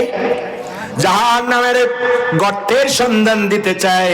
রব্বুল আলামিন যে আয়াতটা আমি তেলাওয়াত করলাম সূরাতুল বাকারা 24 নম্বর আয়াতের শেষের অংশ, আল্লাহ রাব্বুল আলামিন বললেন, ও দুনিয়ার মানুষেরা, ফাত্তাকুনারাল্লাতী, ওই জাহান্নামের আগুনকে ভয় করো যেই জাহান্নামের জ্বালানি হবে মানুষ আর পাথর। জাহান্নামের জ্বালানি হবে কি বলেন? আচ্ছা ভালো করে বোঝেন, আল্লাহ কয় জাহান্নামের জ্বালানি হবে মানুষ আর পাথর। তার মানে হচ্ছে এই যে আগুন জ্বালানো হচ্ছে এটা অন্য আর কারো জন্য। কারণ আমরা চুলায় কাঠ দিয়ে আগুন জ্বালাই বা গ্যাস দিয়ে আগুন জ্বালাই, আগুন জ্বালানোর উদ্দেশ্য কি? রান্না করতে হবে, ভাত তরকারি রান্না করতে হবে, তাই তো আগুন জ্বালাই, কথা ঠিক কি না? তার মানে হচ্ছে জাহান্নামের আগুনের জ্বালানি হওয়ার ভয় তো আছে, কারণ আমরা মানুষ। আল্লাহ কয় মানুষ আর পাথর দিয়ে জাহান্নামের আগুনের, মানুষ আর পাথর হবে জাহান্নামের আগুনের জ্বালানি। এখন আমাদের প্রশ্ন, রব্বুল আলামিন এই আগুন জ্বালায়া জ্বালায়া, পাথর আর মানুষ দিয়া আগুন জ্বালায়া জ্বালায়া তুমি কাদের জন্য রেডি করতেছ? ঠিক কি না? আল্লাহ রাব্বুল আলামিন এখন বলেন উইদ্দাত লিল কাফিরিন, আমি কাফেরদের জন্য আগুন রেডি করতেছি। কাফের মানে কি? কথা কই না? কাফের মানে কি? অস্বীকারী। আল্লাহ রাব্বুল আলামিন বলেন আমি অস্বীকারীদের জন্য জাহান্নামের আগুন রেডি করে রাখতেছি। আমরা বললাম রব্বুল আলামিন অস্বীকারী কারা? কোন কাফেরদের জন্য তুমি এই জাহান্নামের আগুন রেডি করতেছ? ঠিক কি না? এবার রব্বুল আলামিন বলেন, খুব মনোযোগ দিয়ে শুনতে হবে, ইন্নাল্লাযীনা কাফারু বিআয়াতিনা সাওফা নুসলিহিম নারা কুল্লামা নাদিজাত জুলুদুহুম বাদদালনাহুম জুলুদান গায়রাহা লিয়াযুকুল আযাব ইন্নাল্লাহা কানা আজিজান হাকীমা। কোরআনুল কারীমের 4 নম্বর সূরা, সূরা নিসার 56 নম্বর আয়াতে আল্লাহ রাব্বুল আলামিন বলেন ওরা নিশ্চিত কাফের যারা আমার আয়াত অস্বীকার করে। কথা বুঝতেছেন আমার? কাফের কারা? যারা আল্লাহর আয়াত অস্বীকার করে। আমার রব্বুল আলামিন বলেন ইন্না দিয়ে বলেছেন, যারা উলামায়ে কেরাম আর যারা নিয়মিত কোরআন পড়েন তারা জানেন আল্লাহ যখন ইন্না ব্যবহার করেন তখন পরবর্তী কথার নিশ্চয়তা বিধানের জন্য তা বলেন। আল্লাহ বলছেন ইন্নাল্লাযীনা কাফারু বিআয়াতিনা, যারা আমার আয়াত অস্বীকার করে ওরা নিশ্চিত কাফের। ওতে কোনো সন্দেহ নাই। আল্লাহ নিশ্চয়তা দিয়ে বলে ওরা নিশ্চিত কাফের যারা আমার আয়াত অস্বীকার করে। এখন দেখা দরকার আপনি আর আমি কি আল্লাহর আয়াত অস্বীকার করি নাকি? করি? করি? আন্দাজে না, আন্দাজে না। কি হইল হঠাৎ করে কণ্ঠ বসে গেল? আমার ভাইয়ের, আমার বন্ধুরা খেয়াল করেন, খুব মজার কথা। আল্লাহ রাব্বুল আলামিন বলেন ওরা নিশ্চিত কাফের যারা আমার আয়াত অস্বীকার করে। আমরা বললাম কারা তারা? আল্লাহ বলেন ওরা নিশ্চিত কাফের। আমরা বললাম কারা? আল্লাহ বললেন যারা আমার আয়াত অস্বীকার করে। তবে শুনে রাখো, যারা আয়াত অস্বীকার করে ওরা তো নিশ্চিত কাফের। সাউফা নুসলিহিম নারা, আর আমি ওদেরকে জাহান্নামের আগুন দিয়ে জ্বালাবো। ওই জাহান্নামের আগুনে যখন ওর চামড়া পুড়ে ভস্মীভূত হয়ে যাবে, আমি আবার নতুন চামড়া লাগাই দেব যাতে জাহান্নামের আগুনের স্বাদ বেশি করে ভোগ করতে পারে। নাউজুবিল্লাহ। আর এই নতুন চামড়া লাগাই দেয় আমার কাছে কোনো ব্যাপার না, কারণ আমি আল্লাহ বড় মুখাফেকি আর বড় জ্ঞানী। সুবহানাল্লাহ কবেন না? এখন বোঝেন তো, আল্লাহ কয় জাহান্নামের আগুন আমি রেডি করে রাখছি যারা আমার আয়াত অস্বীকার করে। ও উজ্জ্বলপুরের তৌহিদি জনতা, এখন জানা দরকার আমরা কি আল্লাহর আয়াত অস্বীকার করি কিনা? করি। আল্লাহ রাব্বুল আলামিন বলছেন আকিমুস সালাহ ওয়া আতুজ যাকাত, সালাত কায়েম করো, যাকাত আদায় করো। কার কথা? কোরআনের আয়াত কিনা? কথা বলেন। আল্লাহ নামাজ কায়েম করতে বলেন, আপনি কি কায়েম করেন? করেন? যাকাত আদায় করতে বলেছেন, আপনি কি করেন? তাহলে আয়াত অস্বীকার করেছেন নাকি করেন নাই?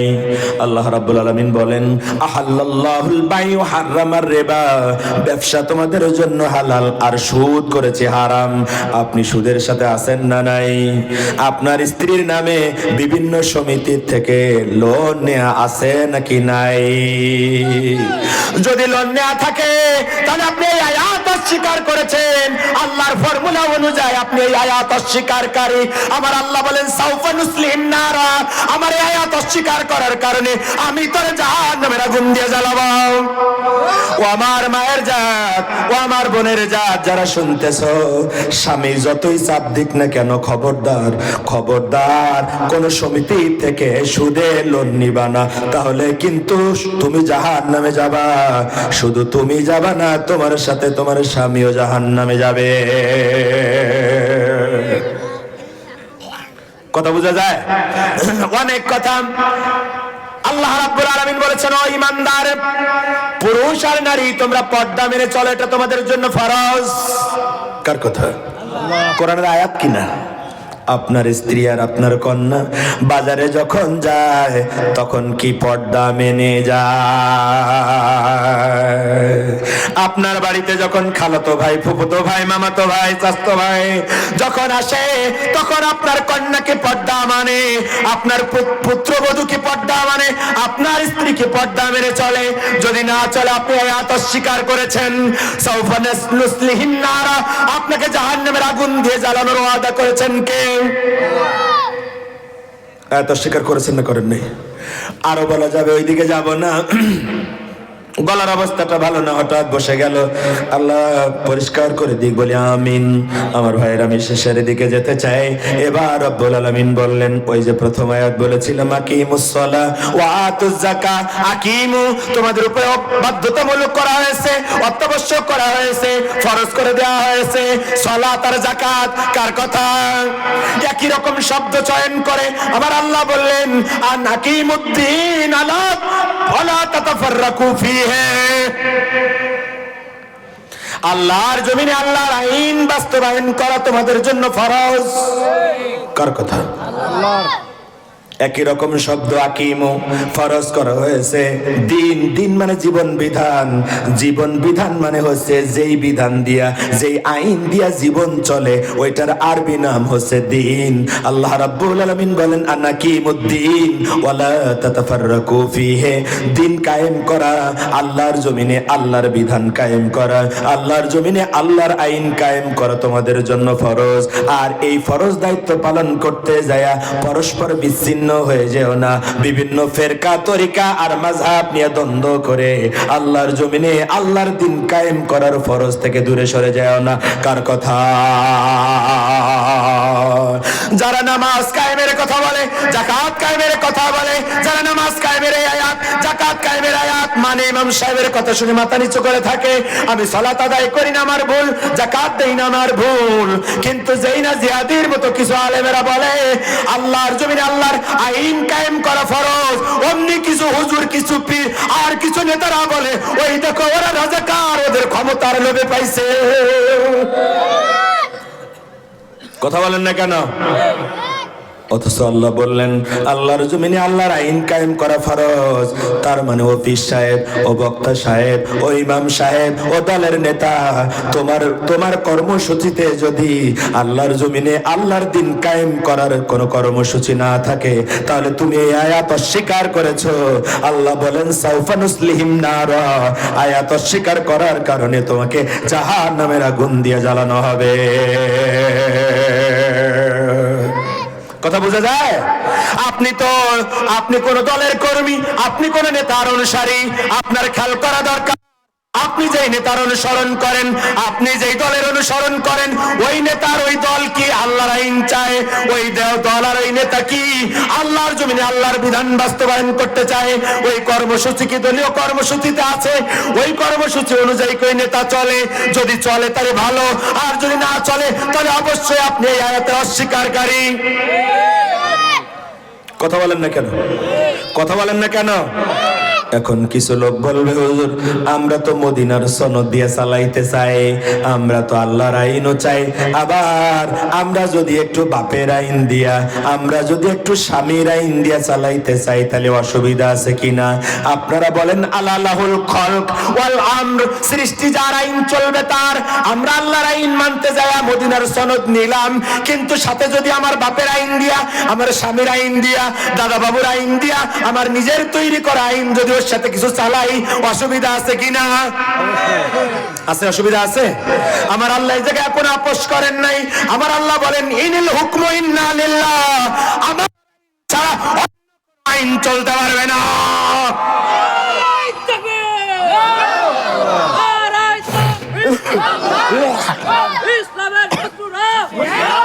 আমার ভাইয়ের, আমার বন্ধুরা খেয়াল করেন, একটু বোঝার চেষ্টা করেন, তাহলে পরে আপনি যদি কোনো নেতার অনুসরণ করেন, কোনো দলের অনুসরণ যদি করেন, আগে আপনাকে দেখতে হবে ওই নেতা আর ওই দলের কর্মসূচিতে জাহান্নামের আগুন থেকে বাঁচার ওই ব্যবসায়িক ফর্মুলা আছে কিনা। সে যে দল হোক আর যে পীরই হোক, কথা বোঝা যায়? এবার আমরা বললাম রাব্বুল আলামিন, কথা কি মনে আছে? জাহান্নামের আগুনে চামড়া পুড়িয়ে ভস্মীভূত করা হবে।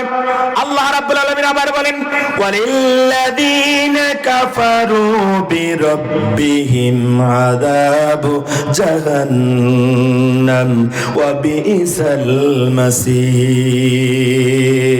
এবার আপনারা যে কাফেরকে চেনেন, তোমার রবকে যারা অস্বীকার করবে ওরা কাফের, ওদের জন্য জাহান্নামের আগুন রেডি করে রাখা হয়েছে, আর ওই জাহান্নাম বড় খারাপ জায়গা। এবার আমরা বুঝলাম রবকে যারা অস্বীকার করে ওরা কাফের, আল্লাহর আয়াত যারা অস্বীকার করে ওরা কাফের, ওদের জন্য জাহান্নাম, আর ওই জাহান্নাম বড় খারাপ জায়গা। আমরা বললাম রব্বুল আলামিন ওই জাহান্নাম কতটা খারাপ। এবার রব্বুল আলামিন বললেন ইরা উলকু ফিহা সামিউ লাহা শাহীকা ওয়া হিয়া তাফুর। সূরা মুলক 67 নম্বর সূরার 7 নম্বর আয়াত। আল্লাহ রাব্বুল আলামিন বলেন তাদেরকে যখন সেখানে নিক্ষেপ করা হবে, অর্থাৎ ওই কাফেরদেরকে যখন ওই জাহান্নামে নিক্ষেপ করা হবে, তখন ওরা প্রচন্ড গর্জন শুনতে পাবে, আর জাহান্নামের আগুন টকবক টকবক করে ফুটতে থাকবে। নাউজুবিল্লাহ। আল্লাহ রাব্বুল আলামিন আরো বলেন, খেয়াল করবেন, এবার আমি জাহান্নামে যাওয়ার 7টা কারণ বলবো। কয়টা? এইটা বলেই আলোচনা শেষ। খেয়াল করেন আমার ভাইরা, কিছু কারণ বলে ফেলেছে অলরেডি, এখন আর 7টা কারণ বলবো, মৌলিক কারণ। খেয়াল করেন, জাহান্নামের গেটে দাঁড়ায়া সর্বপ্রথম আপনার কার কথা মনে হবে? বলেন, কার কথা মনে হবে? জানি না, শিখতে হবে আজকে। দেখেন ধরতে পারেন কিনা। আল্লাহ রাব্বুল আলামিন এবার বলেন তাকাদু তামাইয়াযু মিনাল গায়জ কুল্লামা উলকিয়া ফিহা ফাওজুন সালাহুম খাযানাতুহা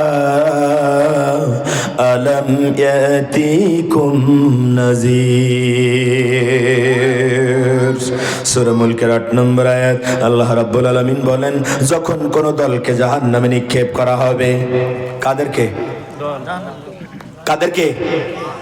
আপনাকে একা না, যাদের সাথে বসে চা খান, আড্ডা দেন, যাদের কথা মতো হুজুরে বাস দেন, যাদের সাথে মিলে ভোট কেন্দ্র দখল করেন, যাদের কথা মতো মানুষের ঘর বাড়ি ভাঙেন, যাদের সাথে মিলে বাজারে চাঁদাবাজি করেন, ওই দল শুদ্ধ জাহান্নামে দেওয়া হবে। আল্লাহ রাব্বুল আলামিন বলেন যখন কোন দলকে জাহান্নামে নিক্ষেপ করা হবে, জাহান্নামে নিক্ষেপ করার ঠিক পূর্ব মুহূর্তে জাহান্নামের যিনি দারোগা তিনি জিজ্ঞাসা করবেন, ও জাহান্নামীরা, আলাম ইয়াতিকুম নাযীর, তোমাদের কাছে কি সাবধানকারী যায় না? আপনি আর আমি জেলখানায় গেলে জিজ্ঞাসা করেন কেন জেলখানায় আসছো, মামলা কি? কথা ঠিক কিনা? আমারে যখন জেলখানায় নিয়ে যায়, 2 দিন পরে জেলখানায় নিয়েছে, এখন বলে হুজুর জেলখানায় আসছেন কেন, মামলা কি? তো আমি বলছি ভাই 2 দিন ধরে শুনলাম, তা কেউ কইলো না যে আমার মামলাটা কি, তো আপনি কোন মামলায় আসলে আমার জেলখানায় দেওয়া হচ্ছে? তো তখন হাসি আর কয়, একজন আরেকজনের দিকে তাকায় কয়, ওই যে 2 বছর আগে অমুক জায়গায় পুলিশের গাড়িতে বোম মারছিলেন, ওই মামলায় আপনাদের ধরে নিয়ে আসা হয়েছে। কথা বোঝেন? কথা বোঝেন? তো আমি তখন মনে মনে বলছি, আল্লাহ, আমি কি এখন সুবহানাল্লাহ কব না আমি জয় বাংলা কব, কোনটা কলি ভালো হয়? আমার ভাইয়ের, আমার বন্ধুরা, যারা অন্যায় ভাবে মানুষের উপরে জুলুম করেছ, আলেম ওলামাদের উপরে মামলার পরে মামলা দিয়ে হামলার পরে হামলা দিয়েছ, আমরা বারবার সাবধান করেছিলাম, আল্লাহর গোলামদের সাথে বিকলাসী করো না, আল্লাহ গোলামদের উপরে অত্যাচার করো না। কারণ আল্লাহর গোলামদের উপরে অত্যাচার করে নমরুদ পার পায় নাই, ফেরাউন পার পায় নাই, হামান, কারুন, সাদ্দাদ, আবু জাহেল্লা পার পায় নাই। ও বাংলাদেশের লেডি ফেরাউনেরা, আলেমদের উপরে অত্যাচার করো না, পার পাবা না। আমাদের কথা শোনে নাই। আল্লামা সাইদি বলছিলেন, সময় আসবে আমার পালানোর জন্য ইঁদুরের গর্ত খুঁজে পাবা না। তাই হয়েছে কিনা? তাই হয়েছে কিনা? আমার ভাইয়েরা, জাহান্নামের গেটে যখন দাঁড়াবা, আল্লাহ মাফ করে দিক বলেন আমিন, দল শুদ্ধ জাহান্নামে নিক্ষেপ করা হবে। ওই জাহান্নামের প্রচন্ড গর্জনের শুনতে পাবে, আর তখন ওই জাহান্নামের ফেরেশতা বলবে, ও জাহান্নামীরা, তোমাদের কাছে কি সাবধানকারী যায় নাই? কেন জাহান্নামে আসছো? এই প্রশ্ন একবারও করবে না। সে বলবে, সাবধানকারী কি যায় নাই? তার মানে এই জাহান্নামে তো তোমার আসার কথা না। তোমার কি জাহান্নামের আগুন থেকে সাবধান করার মতো লক্ষ্মী তোমার কাছে যায় নাই? আসছিল কিনা? এখন জাহান্নামীরা জাহান্নামের গেটে দাঁড়ায়া ধরা পড়ে যাবে। কথা ঠিক কিনা? এখন তারা বলবে, ক্বালু বালা ক্বাদ জাআনা নাযীর, হ্যাঁ, আমাদের কাছে সাবধানকারী এসেছিল, ফাকাযযাবনা, কিন্তু আমরা ওদেরকে মিথ্যাবাদী বলেছিলাম। আর বলেছিলাম, ওয়া কুলনা মা নাযালাল্লাহু মিন শাইইন আনতুম ইল্লা ফি দালালিন কাবীর। আমাদের কাছে সাবধানকারী এসেছিল, কিন্তু আমরা ওদের মিথ্যাবাদী বলেছিলাম। আর বলেছিলাম, আল্লাহ এমন কিছু নাজিল করেন নাই, বরং তোমরাই বড় গোমরা। যখন আলেমরা বলেছিল নামাজ, রোজা, হজ, যাকাতের সাথে আল্লাহর জমিনে আল্লাহর বিধান বাস্তবায়ন করা লাগবে, জিহাদে অংশগ্রহণ করা লাগবে, শাহাদাতের ময়দানে যাওয়া লাগবে, ইউনিয়ন কাউন্সিল থেকে সংসদ পর্যন্ত, ম্যাজিস্ট্রেট কোর্ট থেকে সুপ্রিম কোর্ট পর্যন্ত আল্লাহর আইন দিয়ে চালান লাগবে, তখন আমরা বলেছিলাম তোমরা মিথ্যাবাদী। কিছু পীর আর কিছু আলেম ভাড়া কইরা আমরা রাজনৈতিক দলের নেতারা বলেছিলাম, না, কোরআনে এমন কোনো কথা নেই, রাজনীতির কথা কোরআনে নেই, বরং ওরা যারা বলে ওরা বড় গোমরা। কথা বলেন নাকি? বরং আমাদের বিরুদ্ধে ফতে, ওটা কোনো ইসলামী দলই না। কথা বলেন নাকি? কথা বলেন না? জাহান্নামের গেটে দাঁড়ায়া স্বীকার করা লাগবে বন্ধু। সেদিন জাহান্নামীরা বলবে, সেদিন জাহান্নামীরা স্বীকার করবে, আমাদের কাছে সাবধানকারী এসেছিল, কিন্তু আমরা ওদেরকে মৌলবাদ আর রাজাকার বলে গালি দিয়েছিলাম। কথা ঠিক কিনা? এরপরে এবার বলবে, দেখেন জাহান্নামের গেটে দাঁড়ায়া সর্বপ্রথম কার কথা মনে হবে? কার কথা? জাহান্নামের গেটে দাঁড়ায়া জাহান্নামীরা এবার বলবে, ওয়াকালু লাউ কুন্না নাসমাউ আও নাকিলু মা কুন্না ফি আসহাবিস সাঈর। সেদিন জাহান্নামের গেটে দাঁড়ায় জাহান্নামীরা বলবে, হায় আফসোস, সেদিন যদি ওই সাবধানকারীদের কথাগুলো যদি শুনতাম, লাউ কুন্না নাসমাউ, ওদের কথাগুলো যদি শুনতাম, আও নাকিলু, আর বিবেক কাজে লাগায়া ওদের কথাগুলো যদি মানতাম, তাহলে আজকের জাহান্নামে আসা লাগতো না। তার মানে আজকে এই আলেমদের যতই জেলখানায় নাও, যতই রিমান্ডে দেওয়ার ফাঁসিতে দাও, জাহান্নামের গেটে দাঁড়ায়া সর্বপ্রথম ওই সাবধানকারীর কথাই মনে হবে। সেদিন কি করব বন্ধু? এটা হচ্ছে জাহান্নামে যাওয়ার প্রথম কারণ, সাবধানকারীদের কথা না শোনা। 2 নম্বর কারণ বলতেছি, খেয়াল করেন, এবার ওরা বলবে জাহান্নামের গেটে দাঁড়ায় এই স্বীকার করবে, সেদিন বলবে ইয়াউমা তুকাল্লাবু উজুহুহুম ফিন্নার ইয়াকুলুনা ইয়া লাইতানা আতা'না আল্লাহ ওয়া আতা'নার রাসূল। সূরা আযাব 33 নম্বর সূরার 66 নম্বর আয়াত।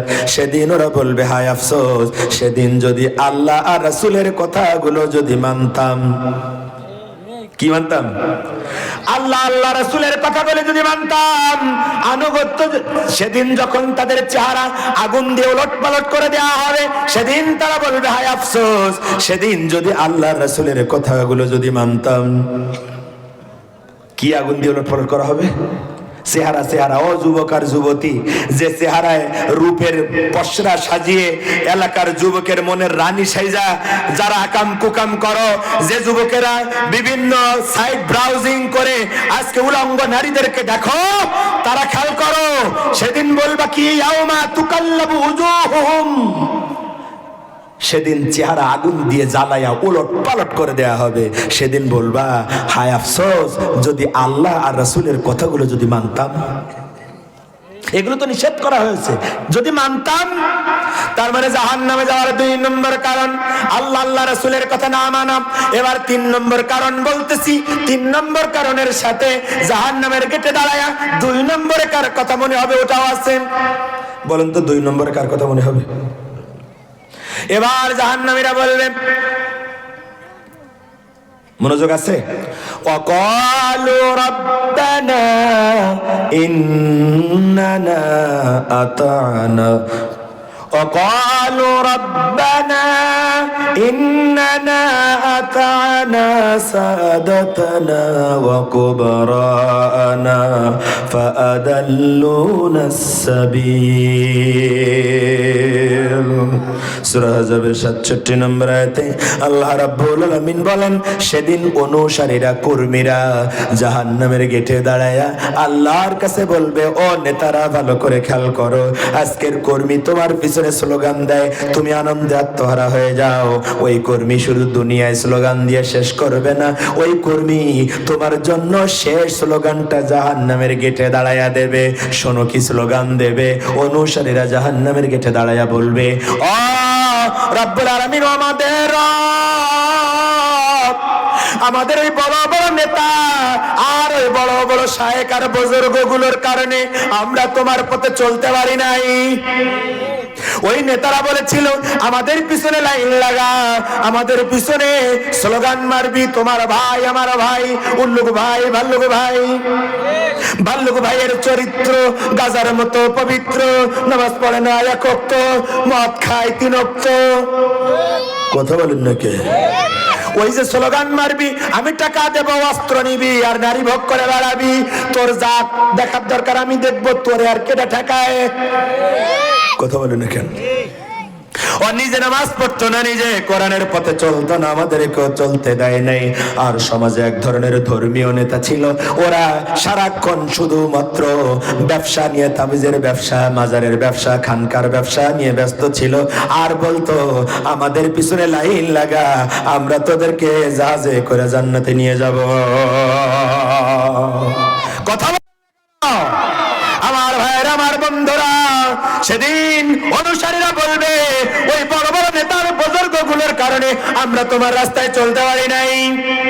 এখানেই শেষ করবে না, এবার ওরা বলবে রব্বানা আতিহিম দিফাইনি মিনাল আযাব ওয়া লা'নাহুম লা'নান কাবীরা।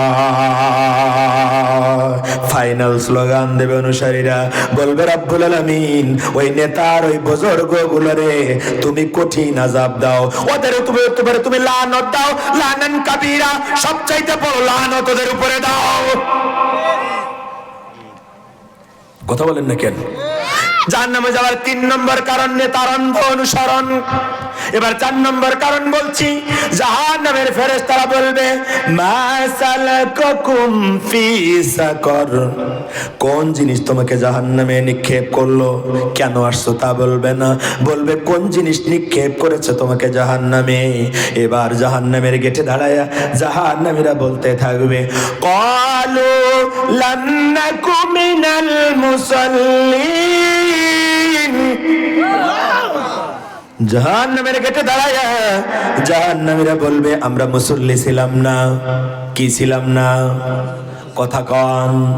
সবাই নামাজে যাইতো আর আমরা চার দোকানে বসে বসে সিনেমা দেখতাম আর ওদেরকে ট্রল করতাম আর বলতাম হাঁসের মতো বারবার মাটিতে মাথা লাগাই ওরা পায় কি। কথা বলেন না কেন? কথা বলেন না কেন? আবার এক ধরনের ফকিরের অনুসারী ছিলাম, ওরা বলতো পড়া নামাজের কি পড়বো। কথা বলেন না কেন? আছে না নাই? সেদিন ধরা পড়বা বন্ধু, সেদিন ওই যে রাজনৈতিক মঞ্চে 3টার সময় মিটিং শুরু, 3:45-এ এবার মুয়াজ্জিন আযান দিল, আল্লাহু আকবার। সাথে সাথে নেতা বলে এই মাইক বন্ধ কর বন্ধ কর বন্ধ কর। কই কেন? কই আযান হচ্ছে বন্ধ কর। আযানের সময় মাইক বন্ধ করে না, করে না। আজানের সময় মাইক বন্ধ করে আজানের সম্মান দেখায়, কিন্তু 3 মিনিটে আজান শেষ, 12 মিনিট পরে জামাত, ওই জামাতে যাওয়ার কথা মনে থাকে না। এবার বক্তব্য শুরু করে দেয়, ভাইরা আমার, বোনেরা তোমার, আমার বাস মার্কা, আগেও বাস দিয়েছি, এবার যদি ভোট দাও আবারও বাস দেবো। কথা বলেন না কেন? ওই আজানের সময় যদি মাইক বন্ধ না করতো ওর কত গুনাহ হইতো না, যে কেউ একজন জবাব দিলে হইতো। হুজুর ঠিক বললাম? কিন্তু 12 মিনিট পরে যে জামাত, ওই জামাতে অংশগ্রহণ করা ওর জন্য, ওর কর্মীর জন্য ফরজ। যদি মসজিদে যেতে না পারো, লোক মেলা, তাহলে ময়দানে অক্ষমত নামাজ আদায় করা লাগবে। তোমার নেতা যদি ওই ময়দানে নামাজ আদায় না করে, যদি মসজিদে তোমার নিয়ে না যায়, তাহলে ওই দল করা ওই নেতার পিছনে লাইন লাগানো তোমার জন্য হারাম। এটা জাহান্নামে যাওয়ার কারণ, জাহান্নামের গর্ত। সেদিন জাহান্নামের গেটে দাঁড়ায় ধরা পড়বা, কিন্তু সেদিন তো আর বলে কোনো লাভ হবে না। এরপরে জাহান্নামীরা 5 নম্বর কারণ বলবে ওয়ালাম নাকুনু তুইমুল মিসকিন, ওরা বলবে আমরা অভাবীদের খেতে দিতাম না। কাদের খেতে দিতাম না? কথা কই না? অভাবীদের কার্ড আসতো 20 কেজি 30 কেজির কার্ড, টিসিবির কার্ড আসতো, কিন্তু সব একটা আমার বাপের নামে, একটা মায়ের নামে, একটা স্ত্রীর নামে, একটা ছেলের নামে, আর পাবলিক না খায় মারো। কথা বলেন না কেন? ওদের গমের টাকা, ওদের থোপ বরাদ্দের টাকা, ওদের রাস্তার টাকা, ওদের মসজিদের টাকা, ওদের পায়খানার টাকা পর্যন্ত মেরে মেরে খাইয়া বেগম পাড়ায় বাড়ি বানাইছি। ওরা কত বড় কালপিট, মসজিদের টাকা পর্যন্ত মেরে খেয়েছে। যদি এটা আপনি বিশ্বাস না হয়, তাহলে মডেল মসজিদ যেগুলো আছে ওগুলোতে যাবেন। শত শত কোটি টাকার বাজেট, অথচ ওর বাথরুমে ঢুকবেন, ওর ওযুখানায় ঢুকবেন, আপনার মনে হবে না যে এটা সাধারণ, যেটা দামি বাড়ির যে ফিটিংস সেগুলোও নাই, অধিকাংশ অকেজো। তার মানে কি? মসজিদের বাথরুমের টাকা পর্যন্ত মেরে খেয়েছে, বাজারের টয়লেটের টাকা পর্যন্ত। 3 লাখ টাকা টয়লেটের বাজার 70-80 হাজার টাকা বানাই দিয়া 2-2.5 লাখ টাকা মেরে খায়। এই যারা খায় ওরা ডাইরেক্ট গু খায়। কথা বলেন ঠিক কি না?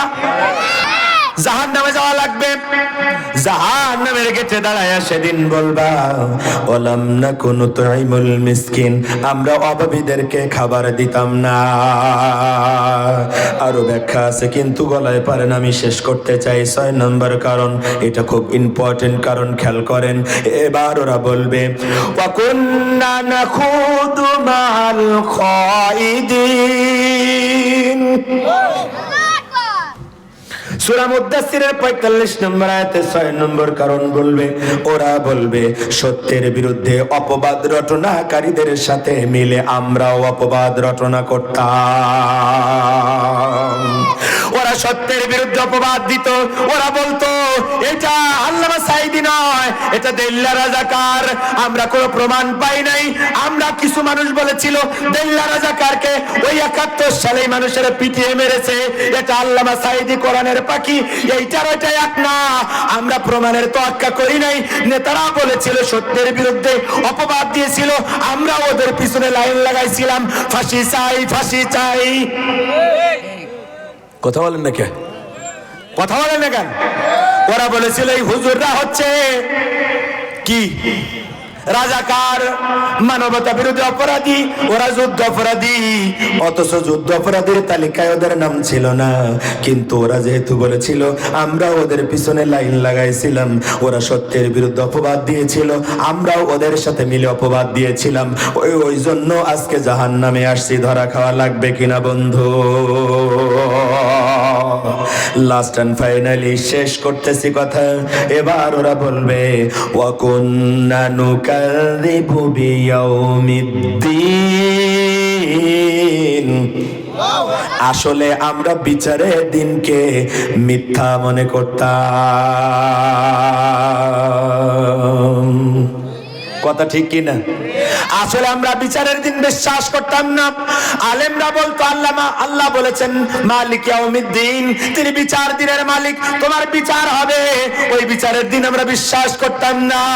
আলেমরা বলেছিল ফামাইয়ামাল মিসকালা যাররাতিন খায়রান ইয়ারা ওয়া মাইয়ামাল মিসকালা যাররাতিন শাররান ইয়ারা। আলেমরা বলেছিল যদি সামান্যতম ভালো কাজ করো ওটাও দেখানো হবে, আর যদি সামান্য পরিমাণ খারাপ কাজ করো সেটাও দেখানো হবে। আলেমরা বলেছিল একটা সরিষা দানা 70 ভাগ করলে 1 ভাগে যেটা হয় ওটারে বলে জাররা, যেটা খালি চোখে দেখা যায় না, যেটা দেখার জন্য মাইক্রোস্কোপ লাগে।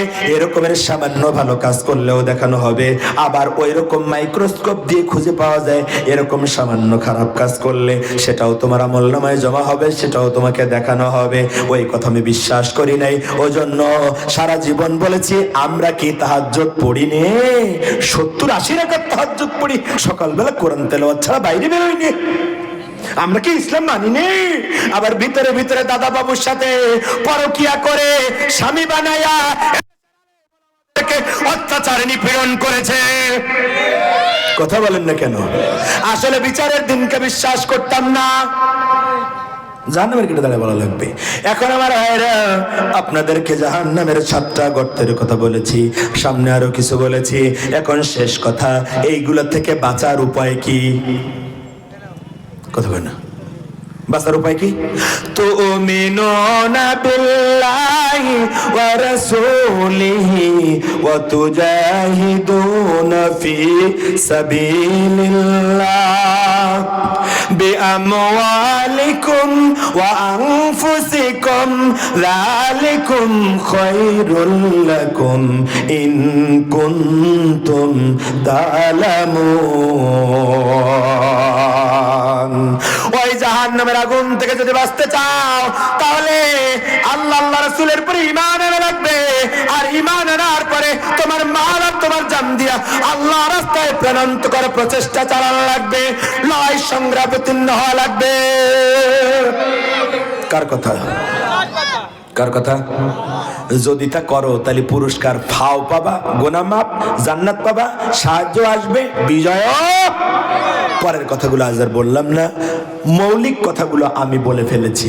খেয়াল করেন, 2 ঘন্টার আলোচনা আপনার বাড়ি যাবে না, আমি 2 মিনিটে বলে দিচ্ছি। আমরা আজকে আলোচনা করেছি 61 নম্বর সূরা, সূরা সফ। 10, 11, 12 আর 13 4 আয়াতের আলোচনা। 4 আয়াতের মূল আলোচনা ছিল আল্লাহ বলছেন জাহান্নামের আগুন থেকে বাঁচিয়ে দেবে এমন এক ব্যবসার কথা কি আমি তোমাদের বলবো না? এটা হচ্ছে প্রথম কথা। দ্বিতীয় কথা সেটা কি? সেটা হচ্ছে ঈমান আনার পরে জান আর মাল দিয়ে আমার রাস্তায় লড়াই সংগ্রাম করো, এটাই তোমাদের জন্য ভালো যদি বুঝতে পারো। আর যদি এটা বুঝে শুনে জানমাল দিয়ে আল্লাহ রাস্তায় লড়াই সংগ্রাম করো আল্লাহর বিধান বাস্তবায়নের জন্য, তাহলে ফাও পাবা 4টা, গুনাহ মাফ করে দেবো, জান্নাত পাবা, সাহায্য পাবা, বিজয় পাবা। আমরা জাহান্নামের গর্ত জানতেছিলাম, কারণ এটা বড় মূল্যবান। জাহান্নামের আগুন, জাহান্নামের গর্ত চেনাটা খুব গুরুত্বপূর্ণ, ওই ড্রাইভারের মতো। মনে আছে কথা? অতএব সমাজের ড্রাইভার ভালো হওয়া লাগবে। এখন গর্ত চিনতে যাই আমরা দেখলাম আল্লাহ রাব্বুল আলামিন 2-3 সূরা থেকে এক জায়গায় করে আমি আপনাদেরকে বোঝানোর চেষ্টা করেছি। সেটা হচ্ছে আল্লাহ রাব্বুল আলামিন প্রথম বললেন জাহান্নামের গেটে দাঁড়াইয়া জাহান্নামীরা কারণ বলবে। 1 নম্বর কারণ আমরা সাবধানকারীদের কথা শুনি নাই। 2 নম্বর কারণ আল্লাহ রাসূলের কথা মানি নাই। 3 নম্বর নেতার অন্ধ অনুসরণ করছিলাম। 4 নম্বর মুসল্লি ছিলাম না। 5 নম্বর অভাবীদেরকে খেতে দিতাম না। 6 নম্বর সত্যের বিরুদ্ধে অপবাদ রটনাকারীদের সাথে মিলে আমরাও অপবাদ রটনা করতাম। 7 নম্বর কারণ আমরা বিচারের দিনকে বিশ্বাস করতাম না। কথা কি বোঝা যায়? আল্লাহ আমাদেরকে এই জাহান্নামের গর্তগুলো চিনে ওইগুলারে পাশ কাটাইয়া যাওয়ার মতো ঈমান আর তৌফিক আল্লাহ রাব্বুল আলামিন আমাদেরকে দান করুন, বলে আল্লাহুম্মা আমিন।